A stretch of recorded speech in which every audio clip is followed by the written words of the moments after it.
Hello and welcome to the Big League. As always, Connor Somerville joined by Aiden Silliphant. And today, first of all, we're switching things up because Aiden is on the edge of the ledge right now. So we need to talk him down real quick. But before we do that, introduce our guest for today's episode, Keaton Welychka. We'll dive in everything that she's done in the industry in a little bit, but quick snapshot. She's part of the Toronto Marlies game crew, works with GSX Lab and the Spotlight. So we're going back to back on people from the Spotlight after having Kayla last week. So we'll probably dive more into the Bumble because it was hilarious. But first of all, Keaton, I want to get your thoughts on the Leafs quickly so I have an understanding of where you're at. So I need to figure out whether or not I need to talk both of you down or just one of you down. So what are your thoughts on the Leafs playoff situation right now? If I could sum it up very succinctly, I am disappointed, but I'm not shocked. Like, genuinely, the situation they found themselves in again. I'm like second tier Leaf fan, so like my all-time team is always going to be the New York Rangers, but they're not even in the playoffs. So then I cheer for the Leafs and stuff. So I will say though, last night I did throw something. I threw what was in my hand. I was so frustrated after in that overtime. It was brutal. All right, Aiden, let's hear the comparison now. I don't have words. Like that's I'm just like I have silence. I don't know what I want to say. I don't know, man. Like, okay, so for after every Leafs game, as you know, for Unlimited, I've been doing reactions after every single Leafs game. And shameless plug. But I have to plug it because something big happened overnight with Unlimited. Something pretty big happened. I released the video at about 1:30 in the morning last night. I wake up, it's got 1,500 views. What? 1,500 and 30 comments. Gosh. 30 comments from Leafs, but mostly Habs fans just roasting Tyler and I for our reaction and making fun of us. As I speak right now, oh my, look at this. 2,000 views. Wow. Oh my gosh. I cannot believe that. But no, we weren't even going to do it though. We weren't even going to do that reaction because we were so upset. We had nothing to say. I told Tyler, we're going to do the reaction. It's going to be 5 minutes long. We don't have to say anything if we don't want to. It can be 5 minutes of silence because that's just how upset we were. We go on like a 23-minute rant. So we talk about like everything about the Leafs, like how bad they are, how they need to like split up their core, how this team is not definitely playoff built at all. They're more skill-based. They're all skilled. They can't win in the playoffs. Dubas needs to go. Marner needs to go. You know, okay. Riley needs to go. So I really need to talk you off the ledge then. Let's go, Connor. Let's go. I'm heated right now. So where was Marner last night? Can we please? Where was Marner and where was Matthews throughout the entire first three periods of the game? Matthews showed up for the overtime, but Marner was not there at all the entire game. I'm just going to say it. Matthews is injured. No, he has to be injured. I said it during the game too. Yeah, because his effort isn't there. Right. Like go Keaton. I don't know if you guys felt like this last night, but I felt like they were skating in slow motion. Like there was one point, there was a rush up the ice, and I can't remember who was with Spezza. And I actually said it loud. I was like, it's like they're skating in concrete. It was like they were pushing, but they were not moving fast at all. I never felt like any of them at any point were really giving her. I don't know if that was just me. Well, that's just Engvall's skating style, period. So probably him. I can't with that guy. I can't. The giraffe, like, I'm sorry, like, I can't with him. He hasn't been that bad. I haven't had a problem with Engvall too much. Kerfoot, I thought was pretty good last night. He's been pretty good this entire playoffs. Matthews, Marner, we'll get into Marner because there are bigger issues there. Nylander has been a revelation in his playoffs. Yeah, he has been far and away the best player. And all of your uncles need to shut up because no, you're not trading him. Hall has been okay. Riley's been a different beast, although his defensive issues are very apparent at this point. Jason Spezza is borderline still in his prime at the age of 37, which is unfathomable and the fact that we have him signed for $750K is nuts. But here's where I stand with the Leafs. Let's hear it. Okay. Yeah. You're going up against a tough team, right? A team who, Huh? yes, the Habs are a tough team, like physically tough. Yeah. Yeah. I'm with Okay. Connor on that You're one. right. Physically tough. Yeah. I'm not saying, which makes them tough competition wise, because you're not, well, you are sort of built for that with Wayne Simmons and Nick Foligno, but you're not fully built for getting run every time after the whistle, like Matthews has happened to him, Mhm. where he literally gets ragdolled around for absolutely no good reason, and then no penalties get called, which we're not getting into refereeing in the playoffs.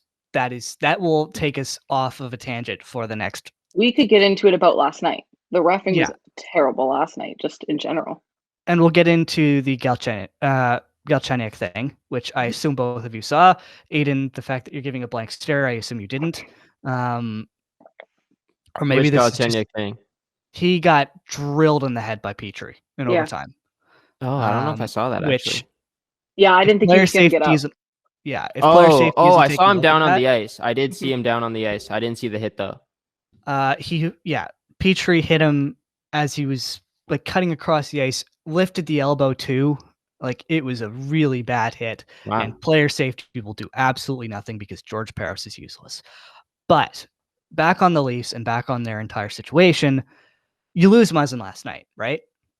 So now you're playing with Riley Dermott as your two left-handed defensemen. I think they were using Brody periodically on the left as well. Yes. Yeah. Mhm. That isn't good enough, and that is not defensively reliable enough on your left side. Right side, yes. Left side, Muzzin's very helpful on the penalty kill and all of that stuff. So losing him automatically is killer. Campbell's still in his head, Yes. which is why I'm not worried going into Game 7, because if he'd been terrible, that's a problem, because our defense, without Muzzin, isn't good enough, because when you take out your second best defenseman, that's a problem in any team, right? Yep. Mhm. For sure. So while the big boys aren't scoring, you're still getting scoring from other players. Nylander has looked the best he's ever looked in his entire career. Kerfoot looks like somebody possessed him. We're not used to this, right?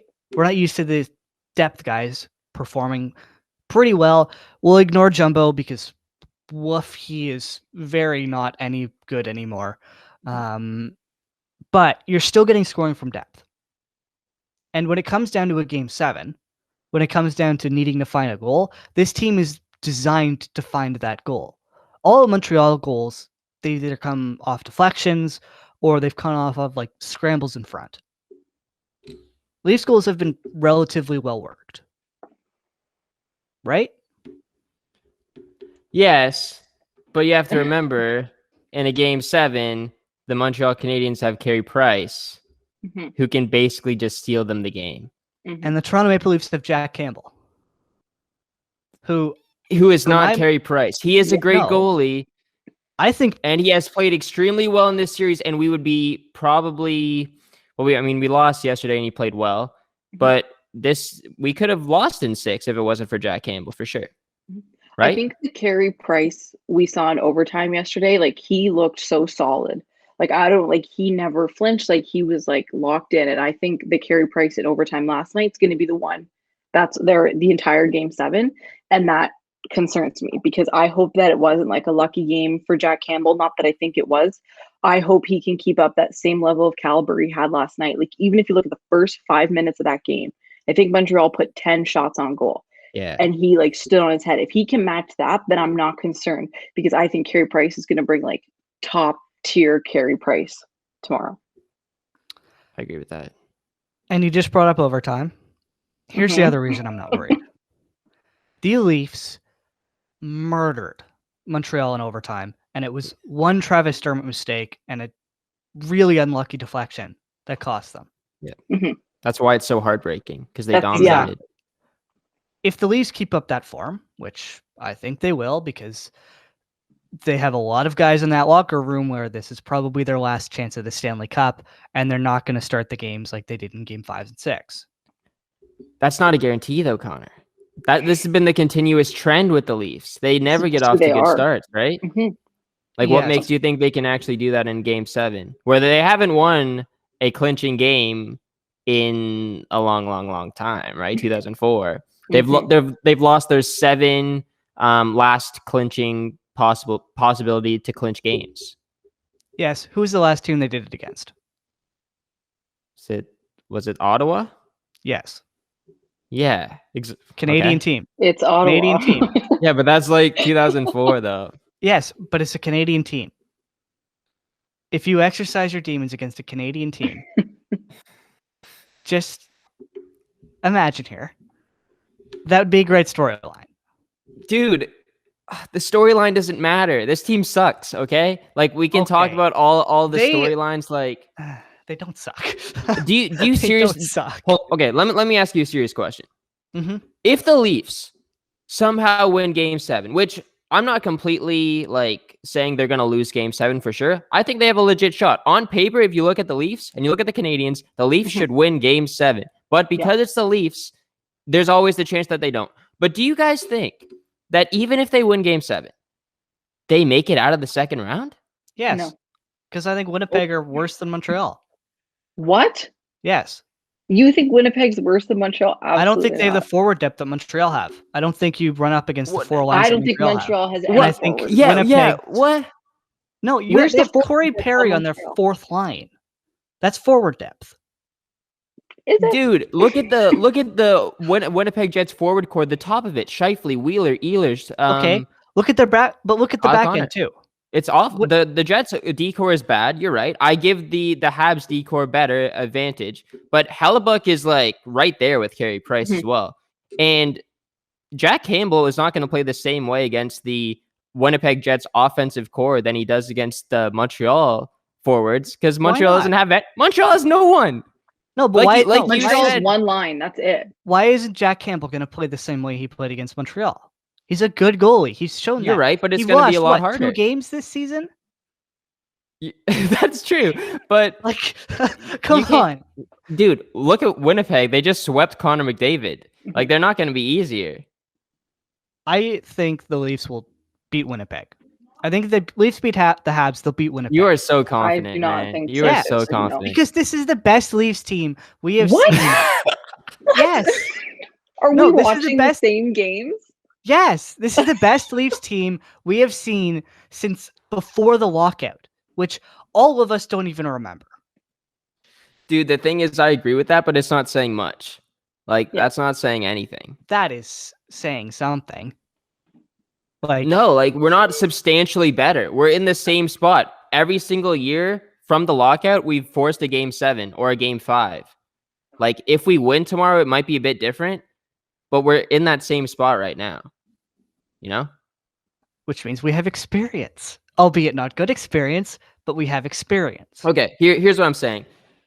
The only way the Leafs win Game 7 is if Matthews and Marner show up to play. You win Game 7s with your big boys. You look at all the past Stanley Cup winners, Crosby with the back-to-back cups, Ovechkin, they come to play in the big games. If they do not show up, it's done. It's done. I need like 2 goals from Matthews. Seriously. He's got to show up in this game, or they're done. Yeah. I think you two are too worried about this team. I think the past speaks for itself. I understand it, but I trust this team. I don't. It sounds terrible.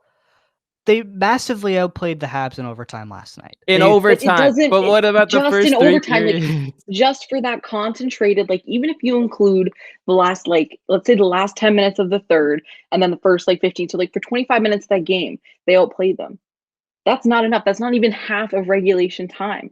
I think, personally, they got lucky on the 1 goal. It deflected off that guy's skate past Price. I don't know they would have tied if it wasn't for that. There was no sustained pressure. Their big guys were nowhere to be found. Marner took that stupid penalty when he put it over the glass. Like, they were just, it was such from the very beginning, they looked clumsy. They looked like they had no set plays. Nothing was sharp. Nothing was crisp. And everywhere you turned, there was a Canadian on them. Like, if a Leaf had a puck, there was a red jersey, like, right there. And I think that what happened to them in the final 10 minutes was luck. And yes, they got the momentum, but it doesn't matter because they couldn't sustain it. If they, like Aiden said, like if their big guys don't show up, they don't have anything. You can't continue to rely on your third and fourth line to somehow get in there and get like in the nitty gritty, put it in the corner. You can't. It's just, they can't do it if they don't show up. Like, where was Marner last night? I was so frustrated with him. I'm sorry. I was like, he is going to go and like beat himself up because that was a terrible game for him. And then they show his stat that he hasn't scored since April of 2019 in a playoff game. How can you win? Well, he's not okay.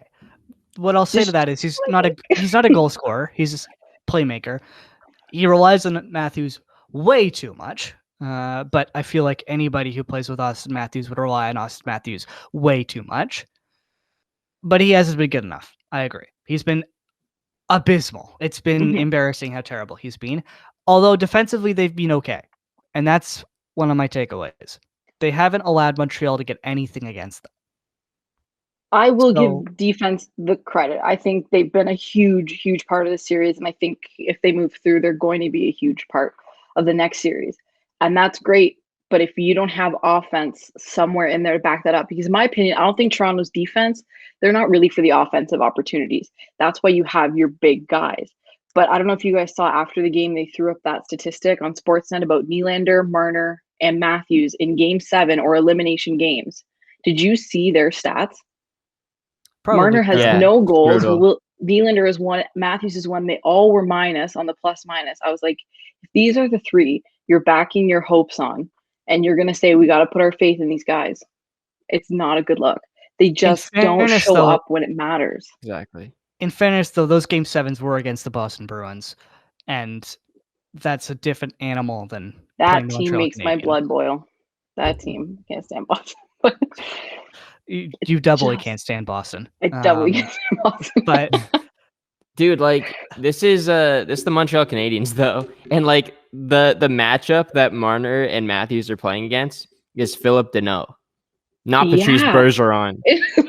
Yeah, straight up. Deneau is a good player. Like Deneau is a good player. He's a good player, but he shouldn't be shutting down a borderline top 5 player in the league. Exactly. No, but as I said, I think Matthews is injured. Marner, I don't know what his excuse is. Look, I think the second he gets something, things will change. Like he's had like how many grade A chances that he just hasn't finished. He finishes one of those. Marner's a completely different player because he has his confidence back. But you two are in the worst case scenario right now. Yeah. Leafs lose tomorrow. Knock on wood. There. How's that? Leafs lose tomorrow. What do you do?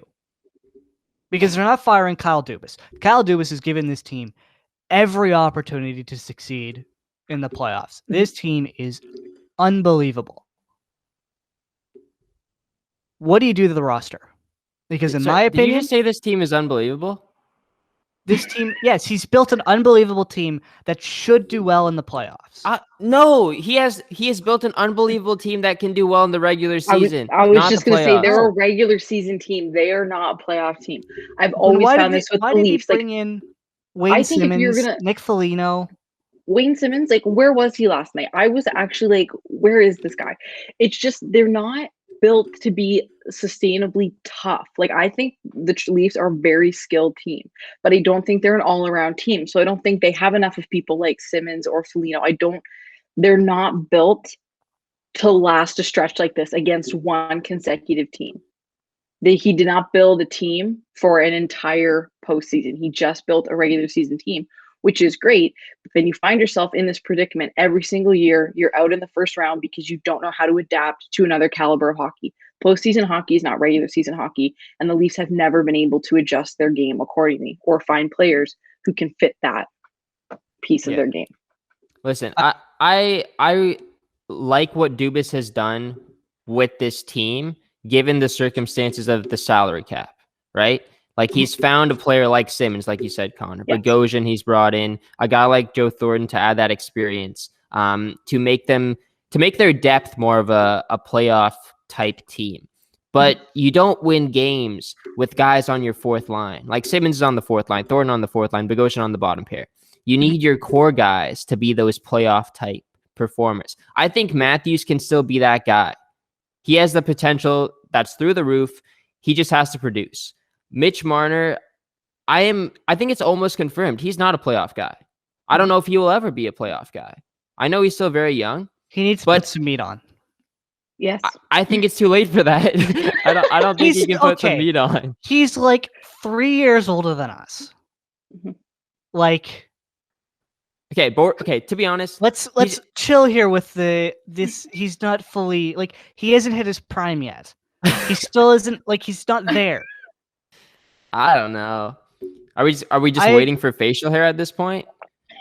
Like, wait for them to hit puberty? Like, that is just rude. He's making too much money, though. He's making way too much money. I agree, which brings me to my point. Which is why you trade him. That's why I said I think if the Leafs get bounced tomorrow, I trade Mitch Marner. Yeah, and I agree Calgary, with that, Connor. Yeah. I call Calgary and I say, "Hi, you need a reset. You have a nice guy named Matthew Tkachuk.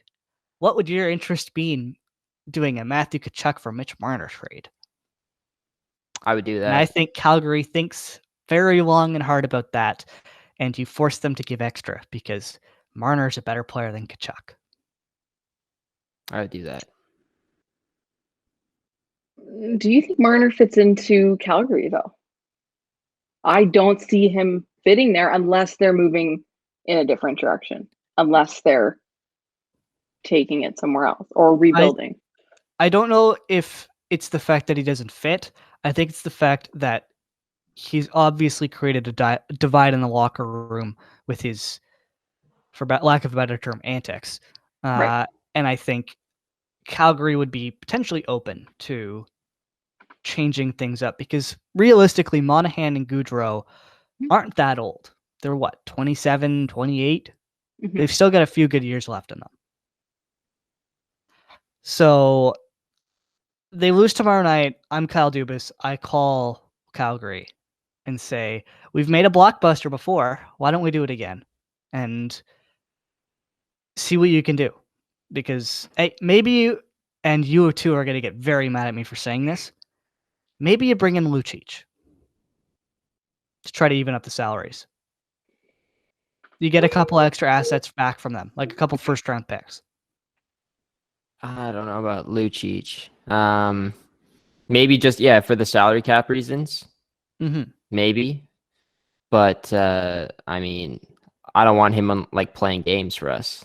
Well, you just said you want a big bruiser, like you want more big bruisers. That is Milan for our core. I just said you don't win games with those guys on your third. How many of those guys? If you trade away Marner, you get Tkachuk. There's a better guy. Yeah. Yes. That's more of a playoff guy. Exactly. Tkachuk has more facets to his game than I'd say someone like Lucic. I think he's when they brought him to Edmonton, his entire point was just to protect the players. We don't need somebody to protect the players. You need your core, like Aiden just said, then to learn how to be enforcers. To $1.5 million. That was shocking. No, I like the Simmons signing. You bring in the physicality to defend the players, and also he's a Toronto boy, and he wanted to come home. Do you think he did, though? I felt like I have not felt the impact of Wayne Simmons physicality-wise. I haven't felt it. I don't think so, because he's not getting the minutes, right? He's still playing on the fourth line. I haven't felt it since he broke his wrist. Because, who wants to punch somebody in the face or a solid plastic object after you've broken your wrist and sat out for maybe 6 weeks, 4 weeks? That's true. He did try and land a pretty big punch on, I think it was Sherratt. I think it was Edmondson. Oh, yeah. Edmondson? Yeah. I saw Habs fans getting mad about that when people brought up the Galchenyuk hit, which we should also dive into because holy mama, that was bad. I still haven't seen it. I need to see it. Look it up quickly, Aiden. But I can describe the play. Basically, Galchenyuk driving the net, sort of. I believe he just given the puck up.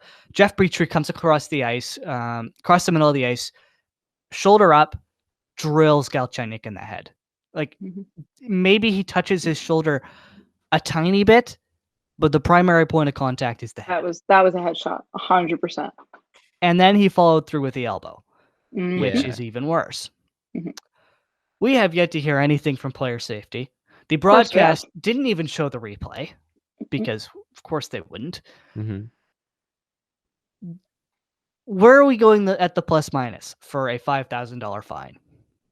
Plus or minus the $5,000 fine? Minus. Yeah, I don't think they're gonna sit him He's for not Game gonna. 7. No.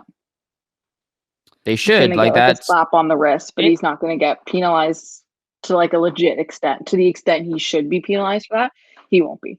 Absolutely not. I will say it reminded me a lot of another player's hit who just got suspended 8 games. oh gosh. Now, that one was worse, but this is still pretty bad. Kadri. It was borderline. That's borderline for me, which was worse because Kadri didn't follow through with the elbow. Yeah, I can't believe they're not talking about this. Like, why is this the first time I'm hearing about it? I don't get it. Well, they didn't even really talk about it during the game. I kind of happened like on the tail end because the camera kept moving with the play. I believe Montreal was taking it to Toronto's end. Yes. And I remember thinking, like, is he going to get up? And then you kind of just see him skate to the bench. Right. And they never mentioned, like, is Galchenyuk all right? Ooh, we took a hit. Like, they just kept moving in overtime. Do you think Galchenyuk plays tomorrow? Yes. It might be ill-advised, but I don't think he's going to miss Game 7 against his former club. And he's got to beat that demon of his Game 5 overtime. I definitely think he plays. Probably not the best decision, but I don't think he's going to sit. Are you saying like he might not play because of his injury or as a scratch? Because he just got his head borderline blown off his body. I don't know the extent of the injury. I don't know if there is an injury. We haven't heard anything. But yeah, I mean, if he's healthy, then yeah, you play him. Mm-hmm.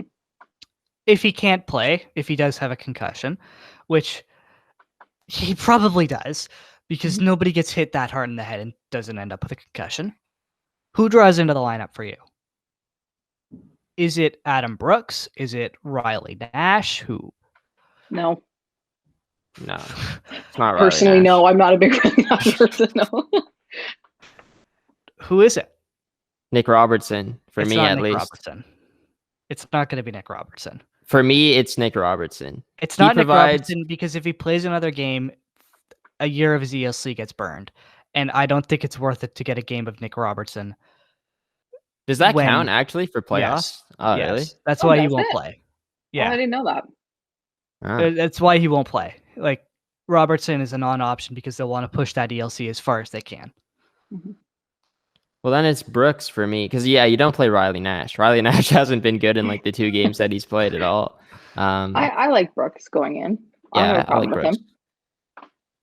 Okay, so you have Brooks, 4th line center. Who takes Galchenyuk's spot?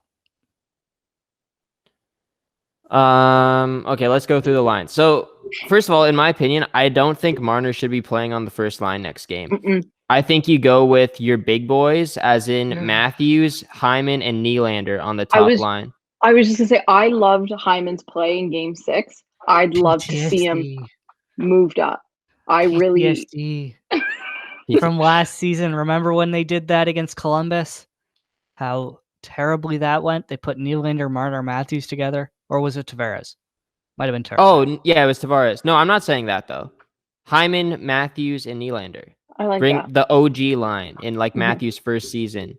So you put Marner with who?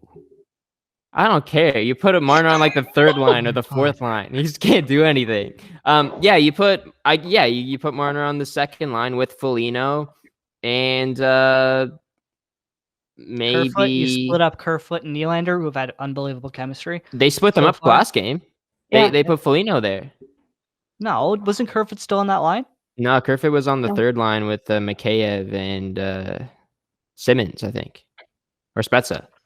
It was Spezza. It was first of all, you don't put Simmons on the 3rd line if he was on the 3rd line. You put Jason Spezza there, or you put Pierre Engvall there.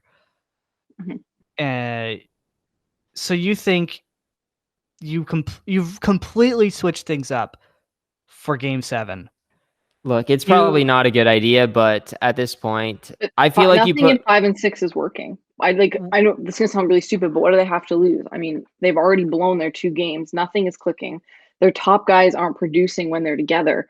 What is the harm in maybe shuffling your lines a bit? I'm just saying, like, both of you don't follow soccer, correct? No. No. Yesterday was the Champions League final Oh, I between heard about Manchester that. City and Chelsea. Manchester City is unbelievably good, but their manager has a tendency to overthink things. Pep Guardiola, probably the best manager on the planet. He did something yesterday for the first time all season that he hasn't done, period, throughout the year, which is not start two players, Fernandinho and Rodri. They lost that game because he galaxy brained it.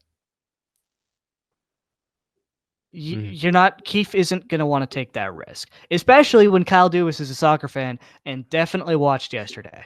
I'm just saying, William Nylander is our best player. He has been our best player in this series. I would love to see him with Matthews because he's going to set Matthews up for a lot more opportunities, I think, at least, than Marner would in this game. I have a different take on that. I think you put Marner with Nylander. What? Because Nylander's been scoring. Wait, who plays center? Nylander? No, I think you put Nylander over on the left wing. You keep Foligno or whoever you want at center. Kerfoot, who cares? Foligno's back or whatever injury, he just can't skate anymore. We figured that out. But you put those two together because all Nylander's done is score. All Marner does is assist goals. You put them together, try to get them both going. You let Matthews try to run his own line, which we'll see how that goes. As I said, he's definitely injured. There is something not right there. And Montreal have done a really good job of shutting those two down specifically. Mm-hmm. So if you I think you do Kerfoot with Nylander and Marner, because I think all three of those guys can carry the puck. That'd be a good line. Montreal would be nervous to let any of them carry the puck. So I think you do that. You stick Foligno with Matthews and Hyman, I guess. You just have them bang and crash nonstop. You go with the regular third line of Spezza, who cares and who cares? Mikheyev and Engvall. Honestly, who cares? And then fourth line of Jumbo, Simmons, Brooks. And Brooks. And then you immediately take Joe Thornton off of the power play unit because he's not good. When I saw him out there, I forget they panned him and they had a power play, and I was like, damn it. I saw his beard and I was like, damn it, he's out there. Why is he out there? Yeah. I feel like he's just a body now. Like, he doesn't bring anything. Like, there's not even a body, like, physicality. Like, he's just a body on the ice. Like, I feel like their power play could be increased if just take him off. Yeah. I said it last episode. Throw Bogosian out there and park him in front of the net, like the Bruins do with Chara. I like Bogosian a lot. I don't know about you guys, but I really like Bogosian. We're not pulling a 2013 Boston Bruins, Aiden. We're not sticking Zdeno. The power play is so bad. Just try it. It hasn't been that bad though. Like they've struggled on zone entries. No, but it's been better than the regular season, which, albeit not hard. How many power play goals have they gotten? Season. I think it's only one, right, in this entire series? Which is one more than they had in the last few games of the regular season. I think it's two. So they had that one game. I forget, was it game 3? Whatever happened last Saturday. Their power play unit was really, really good. Game two. Game 2, they were like clicking. And I was like, I thought it was going to carry over. I guess I was wrong. Like, it was just like an isolated incident of their power play actually being really good. I was like, never mind. I guess nothing good with Toronto can last. Like, they just have their short bursts of like clicking and working and it's good. And then they're back to looking like this is their first time ever stepping on the ice altogether. I think they're using Thornton wrong. I'd put him down behind the net. Or like in that sort of like on the red line spot, because all he can do is pass, right? That's basically all he's useful for at this point. That and being a big body. Mm-hmm.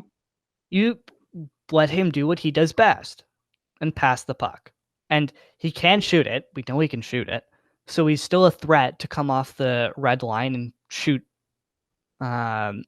short on Carey Price. I think that's where you put him. You get rid of the bumper because I just don't think that bumper player is working in this system they have. I think he's just clogging up the middle of the ice for Marner to try to switch the puck to Matthews. I'm just amazed we're still talking about this. We have to, right? Like, we're talking about a game 7 where I think they're gonna lose no matter what. Yeah, I agree. Okay, I don't like saying it, but I don't have high hopes. I don't think we need to these past 2 games. overanalyze what they have to do with lines or anything. I just don't think they have the vibe. Also, you have to think of it like Montreal. They don't really have anything to lose, and they're just coming into Toronto on the road. Like, they're just gonna play loose and free. The Leafs got like a ton of pressure on them. They have everything to lose, which is why I think they're going to come out hard. Oh, knowing they won't come out hard. They'll start the first 10 minutes absolutely terrible, but the rest of the game they'll come out hard. Okay, worst case scenario happens. They're not blowing it up. First of all, Matthews is not being traded. No, that's not happening. No. Period. They're not going to trade Brody. They're not going to trade Muzzin. Probably. They're not going to trade Campbell. They're probably not going to trade Nylander because that contract's looking even better as the days go by. Yep. What do you do if you're the Toronto Maple Leafs? If you're Kyle Dubas? Is it solely trade Marner? I think you really have to consider moving on from Morgan Rielly. I don't think he's a number 1 defenseman at all. He's borderline top 2. You need to get someone more stable defensively as your number 1 defenseman with some offensive upside. A legitimate number 1 defenseman on the power play as well. I don't think Rielly is that guy. Dougie Hamilton. Yeah, sure. Dougie Hamilton would be a lot better. Free agent. Seth Jones doesn't want to re-sign. No, we are not trading for Seth Jones. His underlying numbers are terrible. But he's a playoff guy. That's all Dubas looks at, though. That's all Dubas only looks at. The analytics, yeah. If that's all he looked at, they wouldn't be acquiring Nick Foligno. They wouldn't be acquiring Wayne Simmons. It's just blatantly not what they look for. Dude, Dubas is building this team in the opposite way, though. His core is about skill and speed and like it's just all skill, right? And then he realizes now, hey, if we want to win the playoffs, I'm going to need to add like some pieces here and there that will bring us that physicality and that forechecking ability. So he adds Foligno, he adds Bogosian. It's the opposite way, though. Like, yeah, you need to have like your star player. Like every team has that, but you don't need to have like 6 of them, right? You just need like 2 guys. Keep Matthews, keep Nylander, keep Tavares. Build the rest of the team with like bigger playoff guys or is inherently like that's harder the workers. Problem. They've put so much stock in these this handful of skilled guys. And what are you doing? They're not producing because you've only, like you said, like they're just filling them with filler people who aren't known for really point producing. It's more the physicality and the rough stuff of the game. So they have Dubas has essentially put himself in this position of putting all of his like eggs in one basket. And this is when it shows that it's not working. But I don't know if he's going to try and build a playoff team. I worry he's just going to try and continue to build a skilled regular season game, and you're going to find yourself in this exact predicament a year from now. I think so too. If he doesn't get fired, I think it's going to be the exact same thing. He's not getting fired. He's been GM for 3 years. 3 years. Okay. Look at Jim Benning's been GM of Vancouver Canucks for 7. The Leafs are not firing Kyle. At least the Canucks made it to the second round, though, last season. You're really gonna try to justify the Canucks when he signed Louis Eriksson to a 6-year, $6 million contract? Okay, yeah, or whatever it was. I shouldn't be talking. You're right. Okay. Yeah, Dubas is like the least tenured GM apart from Edmonton, but the fact that whatever Peter Chiarelli got that wrong is a miracle in and of itself. But Kyle Dubas is not getting fired. I will put everything I have on that. Like, he is not going to be fired. Yeah, probably not. Do you call Buffalo? And ask for Jack what? Eichel? Ew, no. Oh, sorry. I was like, my Yeah, I feel like not that, Jack I feel Eichel. like that could be the worst thing that we do, honestly. Bold announcement from a Rangers fan who's probably going to be acquiring Jack Eichel. Jeez. I'm amazed that we're still talking about this, by the way. Like, Because I can't believe this. We've gotten so far deep into conversation. We're talking about Yeah. Jack Eichel maybe becoming a Leaf. It's so upsetting. so far we've talked about 2 stars, Matthew Tkachuk and Jack Eichel. And if we're trading a star, you're getting a star back. I don't like that trade. I'm done. I don't like. with I this don't like a lot talk. of the Leafs options. Like, right, like you're laying out all these options. I'm like, I don't like any of these. I don't feel confident enough in this team at all to think that bringing in a new player is going to change anything. I really don't. I think we're going to be stuck in this like cycle for a while. Yeah. They said that about Washington too, though. Yeah. Look what they did. No, you're right. It took a long time for Washington, Yeah. and you could wait it out if you wanted to, but it's just more suffering for us. And who knows if it's going to pan out? Because, like, I was talking to Tyler about it yesterday, and I even brought up the same point. These guys are still very, very young, right? Mhm. They're young players. Maybe you wait till they're 28, 29, and maybe they're a lot better. But he doesn't think like that. And I don't really know if Mitch Marner can really turn into that player either by the time he's 28, 29. Like, he's not going to grow a couple inches or anything like that in that time. So That's the I don't dangerous know. gain like height, a but he'll waiting gain game, weight. though.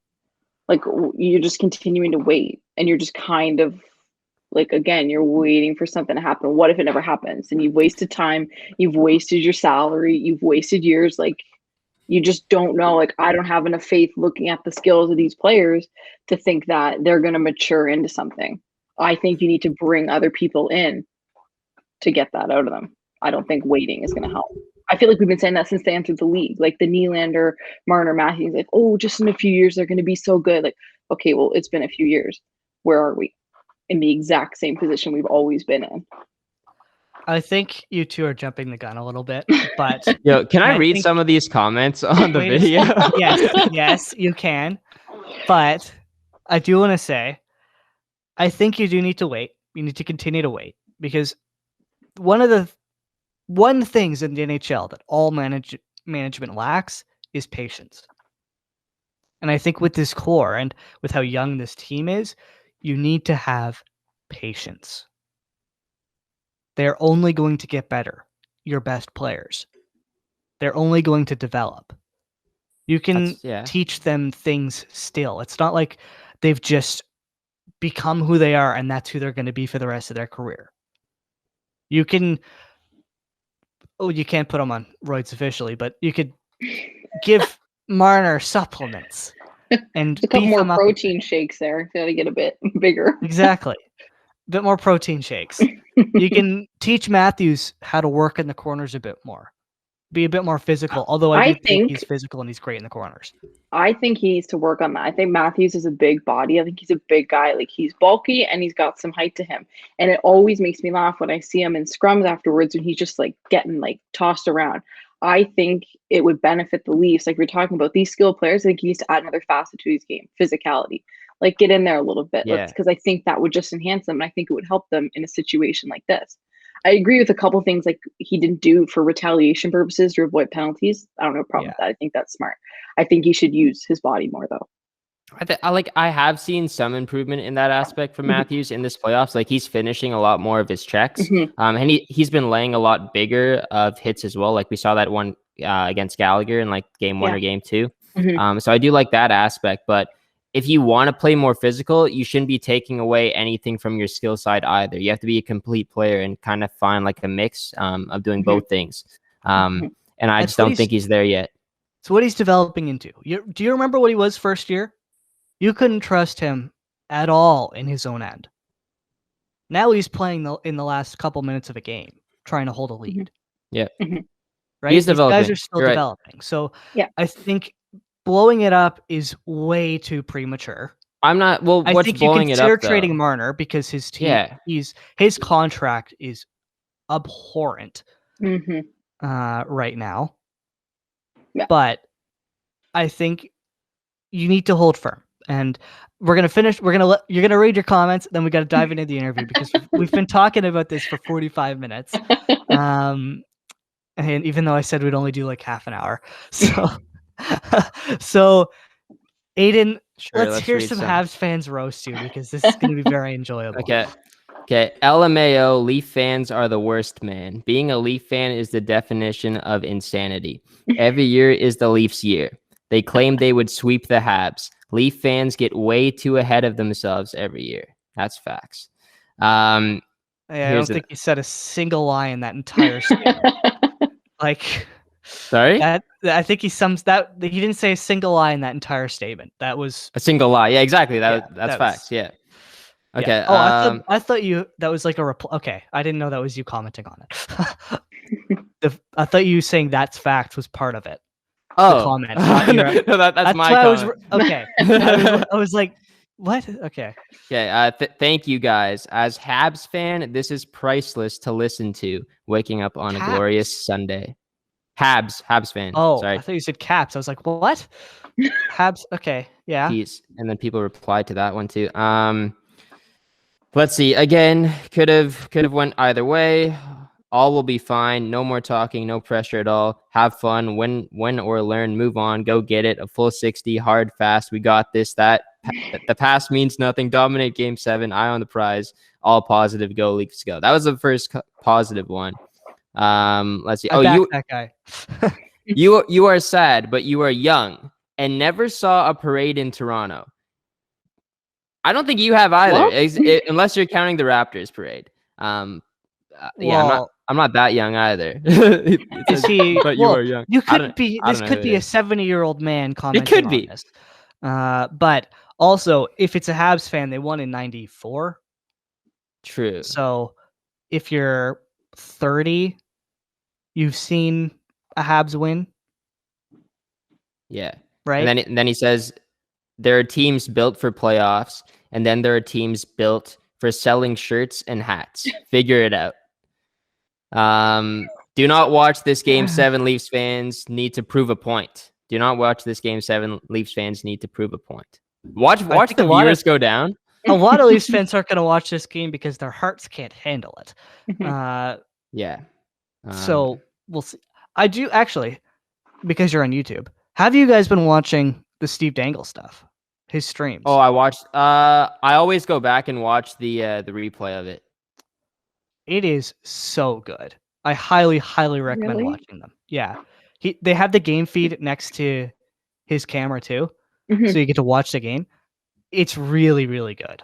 I like it. I watch it like I'll have the game on my TV and I'll have it on my computer. So wow. I recommend watching that. I think they had like 35,000 people last night. Oh my god. Yeah. I think like 40,000 consistent viewers. Yeah. And they were trending number 1 on YouTube at one point too. Like, it's done really well. And he says, I can't say anything until the Leafs win. And he said that for 2 games now, which means they're gonna do it again for Winnipeg. If they win. I think so. Yeah. But he doesn't want to jinx it because he's Steve Dangle. And did you watch his video as well as LFR? Last night? Yes. Yeah. Right. One take. No edit. Just straight rant. Wow. Yeah. Okay, here I'll just get one more in. The Leafs have choked and big changes should come this season. Please trade Marner, $11 million man, or Nylander. Get a top-tier defenseman. Been saying this since 2017. Don't need to rely on bottom 6D men, and don't re-sign Anderson. Well, they're not re-signing Anderson. No. There's a lot worse comments that I can't really say on air as well from Montreal fans. So. If you were expecting something more juicier, I don't really want to get in any trouble. Just go read the comments for yourself because we're getting flamed by these Habs fans. Link the video in the description of the YouTube video. Sure, okay. It's currently at 2,600 views right now. It's gone up 600 since we started. Wow. I think it was at 2,300 when we started. 300. Yeah. It's gone up 345 minutes. Yeah, I know. Yeah, it's actually my most viewed video already. Oh my gosh. Yeah, I know. Crazy. 57 comments too. I can't believe that. I woke up to that and I was like amazed. I cannot believe what I did. Using my misery for views. Pathetic. That's what Steve Dangle has been doing for 13 years or whatever at this point. Yeah. Yeah, So, that's true. hey, All right. yeah. Let's get into the good part of the These episode Leafs. now. The less depressing part for Leafs fans. But yeah, so obviously this week we changed it up, as I mentioned at the beginning, because I feel like I've needed to tell Keaton off a ledge. And I don't know how well I did that, but you know, I'm not a therapist for a reason. So we'll dive into Keaton now. And Keaton, I don't know if you've ever watched any of our videos or listened to our podcast. I assume you haven't because nobody does. But Oh my gosh. Jeez. Hey. okay. Yeah, some Am I people do, wrong? man. No, some people do. No, I listen to Kayla's. Yeah, there you go. All right. So you know what? So you know what's coming. Maybe. Every week we open up with the same question. I'm so scared. Okay. What is your first memory of sports, and what is your first memory of sport media? Oh my god. Hmm. Okay. Like sports, like just in general? Yeah. Like a specific moment, or can it just be like just because sports was always around when I was a kid? Like I played sports, my family always watched sports. My dad is like the biggest Boston Bruin fan ever, which Okay. I How is that cannot happened? stand. Wait, so you're a Rangers and a Leafs fan. He's Yeah. a Bruins fan. Is your Yeah. mom a Habs fan or something? Like, No, she kind of floats. She supports me, so she likes the Rangers. She's not like attached to any team. She does not like Boston though. She's like, I cannot stand I like Boston. that. I stand with that. So yeah, he was a big Bobby Orr fan. My dad like loves Okay. him, like collected memorabilia, huge when he was growing up. So then we always watched it around the house, and he always like collects stuff and would talk to me about it. So that's kind of how I got interested in sports, because I'd always watch games with him, specifically hockey. And I remember like no matter what, whoever won, I would always be like, that's the team I said was going to win at the beginning, even if it wasn't, because I was like, I had to be right. I had to have picked the team that was going to win. And as I got older, my sister's like, you did not pick them. I was like, yeah, okay, but like, so I used to always just lie and say I did pick them. But yeah, so then as I grew up, I started to hate the Bruins, and so then I picked my own team based on the fact. So I'm from Welland, and there's a lot of NHL players who have come from Welland. I'm not saying they're any good, but we have them. So there's Cal Clutterbuck from Welland, Right. Daniel Paille, Ex-Bruin. Paul Bissonnette, so Biz Nasty tends to come back here. That's not So really a far- brag. so far you said no Rangers. My personal all-time favorite player, Dan Girardi. So that's Okay. why I picked them. And he grew up like just around the corner from me. So that's kind of why I picked them. So yeah, growing up, hockey sports was always on. So that's kind of my first memory. My first sport media, I mean, again, Welland, not much going on here. But I did volunteer. Really, seriously, the Niagara region's got nothing. Like we don't have any really opportunities. So like the Niagara Ice Dogs, I think I volunteered to shadow their media intern for a game when I took a year off from school, because I kind of knew what I wanted to do, but I wanted to make sure. So then when I was actually there, like in it, shadowing her, kind of like working around with the players, getting stuff out on social media graphics, I was like, I absolutely love this. This is what I want to do. So that would have been my first experience with like sport media, which happened like late, like right near the end of my high school. So when did you end up finding out about the sport media program at Ryerson then? I believe I was in grade 11. So there was a girl 1 year ahead of me who also loved it, and she applied. And her and I always used to talk hockey and stuff. And she was like, yeah, like there's this thing. And I was like, oh my gosh, I really want to look into it. And then that's when we had to do like the resume and the cover letters and all that stuff. And I was like, there's no way I'm getting in right now. So then I took the year off from school to build up my resume by doing stuff. And then I applied for it. So I heard from it through the girl at my school.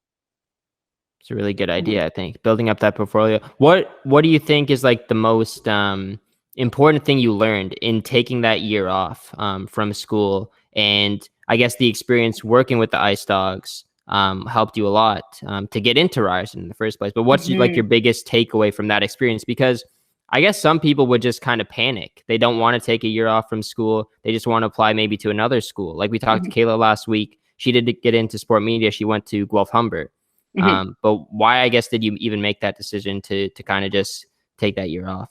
Like, don't get me wrong, I panicked. Like a few months into like not being in school or anything, I was like, oh my God, I really hope this works out because I don't necessarily have a backup plan. It was just kind of like, I'm a firm believer in the idea that everything happens for a reason. So when I looked back on like in high school, I was like, there's no way I would get in. But I also didn't want to, I knew this is what I wanted to do. This is what I was the most passionate about. It's where I wanted to be. It's where I felt like I was going to thrive, where I was going to actually be doing something I love to do. So I was like, I'm not even going to try and apply. And which was really hard for me too, because all my friends were like, I got accepted here, I got accepted here, I'm going here. And I was like, I'm just taking a year off. Like, I don't really have a plan right now. So then I just kind of like, it's going to sound really cheesy. Like, I kind of just trusted the process. I was like, I'm just going to see where I can get in. I volunteered with like my cousin. She plays hockey. So for the Lower Lakes Female Hockey League, I did their stats for them. I just kind of kept like putting myself in positions where I could add stuff to my portfolio. So then when the time came, I actually felt really confident. And I was like, I'm glad I took this time off. It still is 100% what I want to do. And then when I got it back, the acceptance, I was like, okay, it was worth it. Because there was that like period of time between applying and not hearing back. I was like, I don't really have another plan. And then I did apply to Brock University for sport management. And I think, oh my God, Waterloo for sports statistics or something outside of the media. Either way, I wanted it to be sports, but I wanted sport media because I loved all the avenues that like Ryerson can lead to. Yeah. All right. So why did you choose not to apply then? Was it just that you didn't think you were going to get in, or was there, that was it? Was it? solely that. It was solely like, I didn't really have much on my resume to do specifically with sports. So I didn't want to go through that process that first year and get rejected. I was like, I'm just going to put all my eggs in one basket. I'm going to wait and I'm going to do it all then once I add more stuff. So it really was solely, I didn't think I was going to get in, so I didn't even try. What kind of like high school courses were you taking like at the time before you took a year off? Were you taking any like media related courses? They didn't offer any. Nothing. I mean, like everything kind of had to come down to volunteer experience because there was nothing I could say I had done at high school at that point that would like help me stand out. Like I was on student council, I hosted a couple pep rallies, worked for like assemblies, did things like that, but nothing that was like sport media directly connected. I did the announcements, but that was it. So like I did the announcements too. That helped me get in. I was like, yeah, I've been on there. But no, we didn't have like a news desk. We didn't have anything like that. It was very basic courses. So nothing helped me stand out. So that's why I was like, I have to do something volunteer wise. So do you think that was like the primary reason why you got in then, like doing the volunteering? Or I do. Yeah. I think like, because I volunteered in a lot of different facets of things. Like I also volunteered, somebody ran a basketball clinic. So I volunteered there. I volunteered in the statistics portion of it. I volunteered in the media side of it. So like I had done a lot of different things that like, not braggy, but like multifaceted. So it was like, I could take on anything, which is where I think that is what helped me. Plus I had really good written cover letters. Like, you know, those written statements you had to get, they were really, really good for me. Recommendations or whatever. Those recommendations, yeah. References, that's what it was. Yeah, I think we had to have 3, didn't we? Yeah. Who did you use for it? So I went back to high school. So my 2 favorite teachers, the one guy who I should say we had like a leadership course and it worked a lot in sports. So I used him. And then I used this teacher I knew really liked me. She was my math teacher. So I used her. And then my employer at the time, that's who I used for it. So sound like pretty good ones. Yeah. Yeah, they were. And I was like really nervous about it though. I didn't see my employer. He's like, I sent it off. You don't get to read it. And I was like, oh my God, I have no idea what you wrote. Oh yeah. I didn't want to read mine. Cause like, you know, like I'm pretty sure what I did, I asked my teachers for like a full-on letter, like write something out and then send it to me. Or like you have to submit it like by yourself, I guess, right? You have to submit it like through Ryerson's portal or whatever. And then I think when you went into that, there was just like questions that they had to answer or something. Oh, really? Something different. Yeah. So like the letter that my teacher ended up writing for me, she never even submitted. She just filled out like what Ryerson had laid out. Oh, yeah. Mine teacher submitted letters. Was it? Okay. I didn't know anything about questions. Okay. Yeah, At least remember that's that what my for a while. English teacher told me. Really? Yeah. Oh my gosh. Yeah, she said like, hey, I wrote out this entire letter, but then when I went in, it was just like some questions that I had to answer. So unless she did it wrong, but anyways, I got into You're the program. here, It it's worked fine. out. Yeah, it's perfectly fine. Actually did all your work for you. Yeah, literally. Yeah. Maybe. God, that'd be hilarious. Yeah, I had like 2 teachers and a friend of mine's dad Mhm. do it just because I talk sports with them all the time. But Yeah. what exactly did you do? Like, obviously, you mentioned the basketball things, but during your Mhm. year off, like, where did you volunteer? What was sort of the, I guess, how do I put this? What were the tasks, I guess, maybe you Mhm. had to complete, stuff like that? And do you think that's the reason you got in, or do you think, like, that was a stupid question. How much? What do you think Yo, was like your? I'm struggling here. I don't know why. it's okay. It's okay. 30 plus episodes of these. This is the first time you've ever said that. So that was Yeah. the longest we've lasted There without we go. someone saying that. Yeah. Should have gone longer, but you know what it is. What it is. What sort of like exact tasks did you have to complete? Where did you work? What would sort of be your recommendations for somebody who's in a similar position to you? Would you going back? Would you apply that first time to see if you got in, or do you think it would have been like the year off was really beneficial? I think I could play both sides of that. So I do think my year off was really, really beneficial. So I was working completely, again, Niagara region, nothing. Like they really don't have much to offer here. So it was just kind of like, so I worked at a bakery, really good hours, really good pay. And it would be early morning to like mid afternoon, which would then give me the rest of the afternoon to like work on stuff or do things outside of it while banking away some cash. So I worked for the volunteered. So I didn't really work anywhere. I just volunteered. So Lower Lakes Female Hockey League. So I took their score sheets, their statistics. I entered it all in on their database by a certain deadline. Very like mundane work. I really beefed it up on the resume though. I was like, yeah, I did this, this, and this. I was responsible for this. I definitely fudged some of it. I'm not gonna lie, I'm in the program now. What are you gonna do? We're not gonna kick you out. So I can't do boy. anything now. Year 3, it's fine. Hey, anybody applying to sport media, listen to Keaton right now. Just do it. It's fine. Beef up that resume, guys. I worked for, so my stepdad runs like a basketball clinic, and he's done it for years. So I kind of just like volunteered there. Again, I did not volunteer. I don't want to say I lied, but again, stretch the truth of it. No, I volunteered there, like assisting in drills, helping with the kids, like things like that. And then the Niagara Ice Dogs media intern. I just kind of shadowed her for a period of time because I didn't really have a position.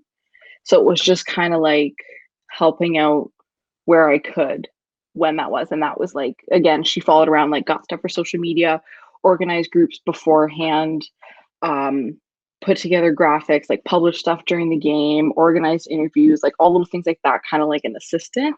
So that's what I did. And then that was about it. I feel like I'm missing something I did because it sounds very mundane, but that's all I did. Watched a lot of sports. I think my piece, like you remember we had to write those 2 writing pieces. I think that may have been what it was that helped me get in terms of like my passion for it and stuff. Like I think that came across really, really well in the writing.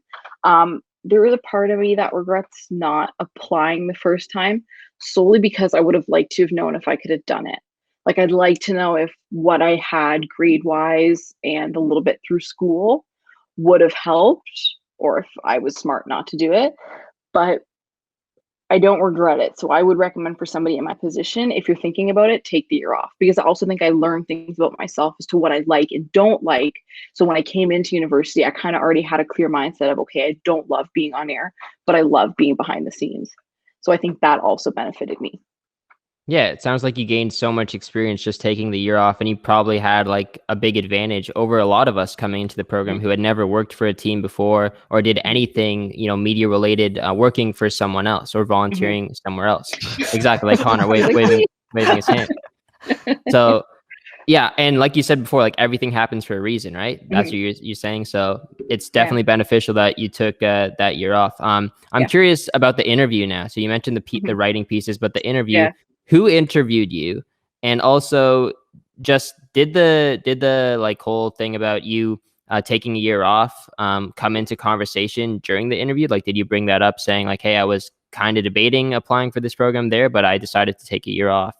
It never came up. So I was interviewed by Laszlo. Okay. Wow. I think that's the first He does interviews? name. The first he Laszlo we've did heard. my interview. Yeah.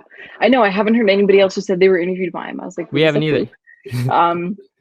Yeah, so I Maybe had it's him. communities. I was really nervous. Do you guys remember like we had to go into that room beforehand and you were given an option of like one of two things to write about? Yeah. So I wrote about the game 7 between the Rangers and Washington. So when they came back from Derek down Stepan. the Derek Stepan overtime, favorite game I've ever watched in my entire life. It was like the most exciting. And I was like really descriptive about like that game, how excited I was, literally like right down to the pants I was wearing, because I used to have a Lucky Rangers outfit. I'm not kidding. A Lucky Kind Rangers. of exposing myself. Superstitious. I'm very superstitious. I used to paint my nails red, white, and blue. I used to wear this hat, my Dan Girardi jersey, and I had a pair of red and blue flannel pajama pants. So it was like New York Rangers top to bottom. And I put that in the paper I wrote to get in. Like I put in like, what's your favorite sports memory? I wrote all that in. Then I get into Laszlo's office and he's like, he pulls out the paper. He's like, so I got what you wrote. And I'm like, oh my God, I'm so embarrassed. I was like, I didn't think anybody was going to read it. He's like, I love the passion. And you started talking about all that kind of stuff. He's like, I love the pajama pants. I was like, oh my God, I didn't think anybody, I never thought this was going to be brought to my attention. And at that moment, I was instantly regretting ever putting anything in like that. But he, like, outside of that, he asked me really obscure questions, like who my hero is, like not necessarily like where I want to be going into this program, but like he asked me like the typical ones, why I want to be here, what I would do to change it. I believe he asked me like as like a female, like if I faced anything, but like then he asked me obscure ones about like who my hero is, favorite things, like nothing about necessarily why I want to be in the program. And he's like, I like to ask questions outside of that because I like to know who the person is. And I remember leaving like, I hope I answered correctly. I remember I stuttered on the hero one. I actually was like, I've never been asked this question before. I had no idea what to answer. That's a tough one. Yeah. Did you guys get asked that as well? I got asked it by Donna Morrison. Yeah. Oh, okay. Yeah. I think I said James Duthie because I couldn't think of anything. Smart one. Yeah. I might have said my grandpa because he used to work in media, sort of. Or no, he definitely used to work in media. I can't remember. What day did you interview though? May something. May. No, I'm lying. March. I'm lying. I don't know where I got May. It's the other M month. March 16th. I interviewed. March 16th. Yes. Which was that a Friday? It was a Friday. I think we might have interviewed on the same day. Really? It was the Friday before. Remember the dates? I don't remember the date. I just remember it was the Friday before March break. Mm-hmm. Yeah. That's when you. Okay. Yeah. I interviewed then. Time like in the afternoon. I think it was at 1 o'clock. I was at 1 o'clock, but I got there really early. So I was just standing in the RCC. It's like all these people were moving around me, so nervous. And I remember seeing a couple of people who got into new media. I wasn't with anybody who's in sport media now. Like I wasn't with anybody in our class. I was with people I knew from like new media or media production. I remember when we got to like our first digital media lecture, I was like, this kid looks really familiar. And then I remembered that it's because I think I sat next to him when I was waiting to be interviewed. I'm pretty sure Patrick Talon interviewed same day too. Really? I think he and his mom and my mom were talking while we were in there. Oh, okay. Or like waiting. Yeah, I think Patrick Talon interviewed same day. But I haven't actually heard that many people interview that Friday, which is weird considering everybody's in school, and I assume everybody would want to miss the least amount of school. But interesting. Okay, so that's another person we could add to the list of people who've interviewed on the same day as me. Yes. While Aiden, you're sitting there with. Well, I don't remember the date. That's the thing. That's the problem. Like I can't contribute. Yeah. Who interviewed you though, Aiden? Joe Recupero interviewed me. Yeah, Oh, and okay, I did okay. not get asked the hero question. Yeah, mostly Yeah. media related questions, I think. But Yeah, mine were not at all. And that's what threw me off because I had like prepared for media related questions. And then he sat down, like started asking me about like random stuff. I was like, that's why I thought I bombed it because I stuttered to get the information out because I was so caught off guard. And he was just sitting there like looking at me. And I was like, oh my God, I don't know what to say. You But prepared? yeah, pardon? You prepared? Well, like not prepared, but like as I was like traveling in, I was like, okay, here's what I think I would be asked. And my sister, she's interviewed a lot. So she's like, here's what they're gonna ask you. And she listed off stuff. So I prepared answers and I yeah. got there and it was like that didn't matter at all. I swear there was like a document or something on Google or something with questions that they would ask you for sport media. And I didn't Oh, know sweet. about it until after the fact. Unless you I'm guys finding just about I that didn't right know now. about it until Okay. right now. Yeah, I feel like someone told me about that. It's brand new information. Well, Yeah. it's useless now because they don't Yeah. do interviews, but Mhm. Yeah. Yeah, I know. I I don't find like that that. so interesting, especially in this That's- program that they've taken that out. yeah, good way of putting that. Interesting. It's Yeah, let's interesting. just interesting. We'll leave it there. But let's dive a bit more into the program in terms of like classes you've enjoyed and how you've sort of found the experience. But where did you live on residence first year? Or did you commute? I did. I lived on residence. What So was that I was experience in like? I was in the International Living Learning Center, so ILC, Okay, which I'll is the see. one right next to the RCC. Like it's like the straight shot out. It's not Pittman. Like if you go through the quad, it's the other one. I loved every second of my residence experience. I had my own room with my own private bathroom, so that was like the best thing ever. So I didn't have to worry about like those like weird horror stories you hear of the shared bathrooms. And I made like my floor was great, so I had a really good handful of 5 of like my closest friends, and we did everything together. So I loved residence. It was great. The only downside, it's not even, I kind of put myself in this position. I didn't start making relationships with people from our class until year 2 because I spent so much time at residence because I always would just go back because it was right there. But then in second year, because I lived off campus, I wasn't commuting back and like I wasn't going to go back and forth between classes. So that's when I was used to stay at the RCC, and that's when I started to cultivate those relationships. Mm-hmm. Yeah, I find that too. Like, I think if you live, well, actually, it's more so like I feel like your situation is kind of unique because even though you were living so close to the RCC still, Mhm. like, and you weren't able to make those friendships in first year. But I feel like maybe the commuters have a harder time of doing that. But it's Mhm. interesting to hear someone who is living close at the time. But Mhm. talk about second year then. Like, how were you able to like make those friendships more so and those connections with more people in the program? It's that white table. Do you guys? I don't know if you remember. We At the always sat at RCC that front white table with the at the stools. RCC. Yeah, that was it. Well, I knew Alex. So Alex and I met like even before university because she works for the Marlies as well. So I met her at the interview process for the Marlies. And then she was like, I'm going to Ryerson. I was like, I'm going to Ryerson. So then I met up with her on our first day. So I kind of knew her. And then I sat next to Emma all the time in digital media. And then as like second year went on, I spent more time with Alex, which then meant I spent more time with Kayla and Therese and Sam. And then we all just started sitting at the table together and we'd talk all the time. Like even like in between classes texting, we would just sit and talk. And that's kind of how that started because I didn't always go back to the residence. So I was always on campus. That's how I kind of like cultivated those. And like I felt like, especially in, do you remember our second year, the long class? Why can't I remember it? The production in studio class. Yeah, 6-hour The TV lab. 6-hour one. That's Yeah, when I TV lab. think like really started to get to know people because Alex and I were grouped up with that in a group. So like we just spent so much time with those people in a setting where you were socializing and stuff. That's kind of where the relationship started to accelerate. And Like, that if that makes was sense. that production class. You had Laszlo, right? Yeah. For that class too. Yeah. Did he Yeah, I remember love you him. from the interview? Yeah. Yeah? Yeah, he did. He's like, I remember I interviewed you. And I was like, yes, because we talked about our names. Because my last name, a lot of people butcher it.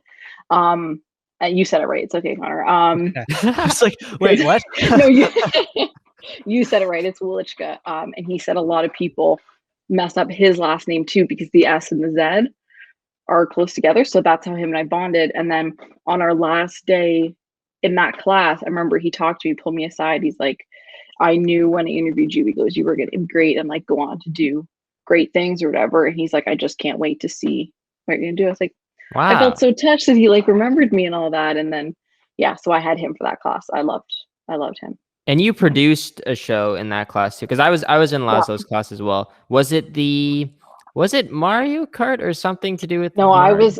was on air for Mario Kart. Oh, right. That's why I remember. Yes. Yeah. I'm not an on-air person. I don't like being on air. You were at all. good though for that. Oh my God, thank though. you. I remember that was just a stressful production for a lot of reasons, like internally. And then I remember on the day I was dealing with an eye problem, so I couldn't really see. And Kobe's like, I got to zoom in on your eye real quick. He's like, look at this. I was like, oh my God, this is so bad. So I was so nervous beforehand because it was like watering. So I couldn't even really read the teleprompter. I was like, oh man, this is going to be the worst show ever. But it actually ended up working out really well. I think I produced the Rams Rewind one. The one with the oh yeah, I remember that. Patricia and Thomas were on air. Was that the first production set? That was our very final production. Oh, that was the final one. Okay. Mm-hmm. I remember it happened on Remembrance Day because we had to stop for to let the minute of silence pass. Right. Remember we had to stop for that. Yeah. I must have been there for working on that. Yeah. I do remember stopping for that and wearing poppies. Yeah. Okay. Yes. Yeah. We all had to have the poppy on that day and everything. Yes. Yeah. That's the one I produced. So what would you say is like your favorite course so far in the program? Was it one of the production courses, or do you like graphics, or well, some it wasn't of the lectures? this year's production course. Mostly because it was online, or? All because it was online. Don't get me wrong. I love production courses, but it being online was so stressful for me. Like I felt it was so much louder too, because you're trying to listen to the Zoom and then you're into Unity. And I was like, there were just so many voices going on. And then I remember the very first one, poor Emma, her generator blew. So she had to drive to her aunt's house to get the power back to be able to do the show. And I remember just sitting in my apartment thinking, this is the worst possible thing that could ever happen. We're never going to get a show off. This would never happen if there wasn't COVID. I remember like just being so angry because it was just such an unforeseen circumstance. Other than that, I love production classes because I like actually being able to work hands-on in studio. I loved Curtis's class. Do you remember Curtis and Lolly's class? Yeah. Second year. 8 a.m. on a Friday. Yeah. Yes, that's the one. I'm a big sociology person. I'm trying to minor in it if I get all my courses as I'm supposed to. So I loved the connection between society and sport, which is also why I loved. Did you guys take the sociology of sport class with Stephen Sheffs? Yes, I like him. He was a good teacher. I took that one second semester of last year. So we finished out online. I loved that one. And I liked Dan Robson's 6 to 9 in second year. Wednesdays, yeah. Yes, I really liked that course. Those have probably been my top 3 so far. Okay, can we rewind a little bit? Generator blew? Yeah, she had a power outage. And she just texted. She's like, my power just went out, but don't worry, I'm going to drive to my aunt's house. I was like, you were doing the most for this course. What role was she? She was on-air talent. That's even worse because she has to move her set. Oh my God. Jeez. Yeah, it was one of those. And then I remember Kobe, he was having work done at the house. So there was like noise in the background. And it was just one of those like frustrating things. It was like, this would never happen if we were actually in studio. So of course, everything is going wrong today. So not that I didn't like that course, but just the added stress. I don't know if you guys felt like that of like not physically being there, not actually talking to people face to face. Like we were so reliant on the technology. It really stressed me out. It made it a lot harder. Yeah. Luckily, I don't think I had any Wi-Fi problems during the show. I had it during lectures. Oh, you did? Yeah, I had. There was issues with my Wi-Fi outside, like at the pole where we get it from, which we didn't realize, and Wi-Fi would just cut out and in randomly, and it cut out in the middle of a production as they were live. So I turned on my data, got everything going very fast, but what I didn't realize is my Unity was muted. Oh, right. And I was 80. Oh, no. yeah. So I didn't realize for like 3 minutes or something. And I was with Karen Sebesta, and so she was doing partially AD. It was like, and she's like, Connor, if you're here, we can't hear you. Oh my gosh. That was the worst. But that's the first time we've heard about that just complete mess of a generator and work Yeah. and all that stuff. Yeah, it was just frustrating because you And put so much work into it, and then just a bunch of unforeseen situations come up, and like I just felt like helpless, as like there's nothing I can do because we're all so separate. Like I Yeah. just watched it happen, like, just Yeah. watching it fall apart in front of my eyes. It's interesting that you didn't like it. Like I really didn't like in-person TV labs just because TV Really? really stresses me out. Like He's- my Okay. anxiety Radio goes is Connor's thing. through the roof. Oh, okay. Like the second year, I was very close every single day of just getting off the subway and saying, "Screw this! I am not going to class today." Oh my god. But yeah, like I found it more relaxing this semester in terms of Really? doing stuff. Maybe it's because Wow. I have decent Wi-Fi. But it's like it's interesting. I think it's beneficial though in the long run. Yeah. Having the on, because I think a lot of stuff's gonna move on, like just completely remote. Like I don't think Yeah. any editing positions will go back in person. I highly doubt that. I have a feeling like DDR and stuff they might still do from home. Like I don't think as much live production will be done in person as the past. As has been.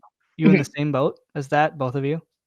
I think it's going to be very beneficial, especially because like we're going to be the only year that actually did this remotely, and the previous years haven't gotten the chance to do that. Maybe the next couple of years of sport media students won't be able to do it. So we learned a lot more in how to actually do it with like my MacBook Air. I didn't think my laptop was capable of balancing like Unity, Skype, and like all the other like LogMeIn, all that stuff all at once, even though my battery was steaming throughout the entire 6 hours.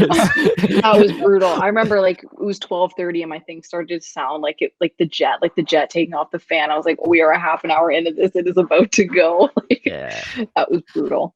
You didn't use Unity on your phone? Oh, sorry. Yeah, I just had a bunch of. I had Unity on my phone. Yeah, Unity was on my phone. Yeah. It was a good experience though. I think is like. I mean, I'm glad I had the experience at the time. Like in it, I was like, this is the worst. I was so stressed. But then like now looking back and I'm like, okay, I actually got through it. I know how to do things. And now I can move forward if I'm put in that position again confidently enough because I've already experienced it. It's kind of how I have to look at it. I think it's a good way of looking at it in terms of just this is something you have to deal with. And yeah, I agree with you too. I don't think we're going to have as many people in the control room as we've like in the future, like in the industry. I think to your point, this showed that a lot of things can be done remotely and can be done successfully from like just at your own house. Graphics will 100% be done from home. With the right 100%. equipment. You need the right equipment and then it's easy. Yeah, I agree with that. Yeah. Hey, if it works, it works. If it means less commuting, I am very here for less commuting. Although I can't talk considering Aiden, you commute every day from Oakville, but that is true. Oh my gosh, Oakville? Yeah, Oakville. Oh wow, good for you. I mean, it's not that far. It's like if I get lucky, express train is 35 minutes. So. Oh, okay. Yeah. And then the subway. Yeah. And then the subway. And then the walk. Like, it's not every bad. Every single day. I don't mind it. 9:00 on a Wednesday. That's true. I didn't mind it though. I thought it was kind of relaxing. I can kind of catch up on some homework on the train rides, either going to school or going back. I just find it peaceful, just looking out the window and just enjoying listening to music. I don't know. It's kind of calming, and yeah, I don't mind it as much as some other people would. I would say. Also, I know, there's some people who hate it. Yeah, and like I think just saving a lot of money rather than staying downtown is also going to be beneficial. So, yeah. I don't know. As long as it isn't rush hour on the subway, I'm happy to commute. Rush hour though, I don't know if you've been on the subway for that, Keaton, but I have, and I hated every second of it. It was awful. Yeah, it's I not fun. very rarely have I ever done it, because sometimes when I would come home to visit from Toronto, I would be unfortunately catching it at that time, and I just was like, I just want to be anywhere but here right now. It's not Was for me. that at night rush hour or morning rush It hour? was night rush hour for me. Morning, I have not experienced infinitely morning worse. rush hour. Did not experience that. Morning is infinitely worse because everybody's pissed off. And they're not like going home to relax. They're all going to work on a Right. Monday morning at 9 a.m. Yeah. Very, very true. If you can avoid commuting, and if you take one thing away from this podcast, other than the fact that the Leafs are going to be okay, it's avoid the morning commute. Wow. That's I disagree my with one- both of those things because I'm okay with the commute and I don't agree with what the Leafs have going on right now. Oh my Let's gosh. get back to Keaton. Let's get back to the interesting things she's done, because Oh, I thank you. want to hear about this Marley stuff, but we'll get there in a second. We'll finish with that. Let's go with, what did you start first? GSX or Spotlight? Actually, let's go GSX first, because I Sure. want to get into Spotlight, and that'll be a fun conversation to finish with that. Oh, and I the love Marlies. talking about the Spotlight. I love it. Okay, I'm so excited. This is going to be great. GSX Labs. Yes. You're a volunteer. Yes. What do you do? That's a good question. No. I kind of just so Hopefully Laurel doesn't watch this. no.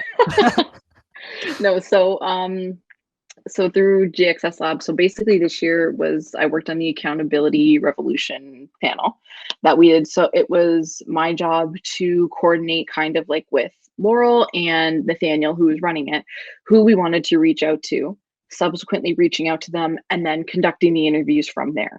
So basically all the questions were like prepared for me, and then I would just hop on a Zoom call with them, go back and forth, upload that recording, and then do it all again. So I interviewed, I think, upwards of 10 people in the industry throughout it, which was awesome. I loved talking. I got to talk to Parminder. I got to talk to Amaranth. I got to talk to Dakota White. Like, it was so nice to speak to all these different people. So that was kind of my role then. And I kind of just hop in where I can in GXS Lab. Like, if Laurel needed me to, like, I think I helped out one time actually in person with coordination of it. So I kind of don't really ever have a specific role. I just volunteer when I can. So I slotted into the speaker coordination role for the panel.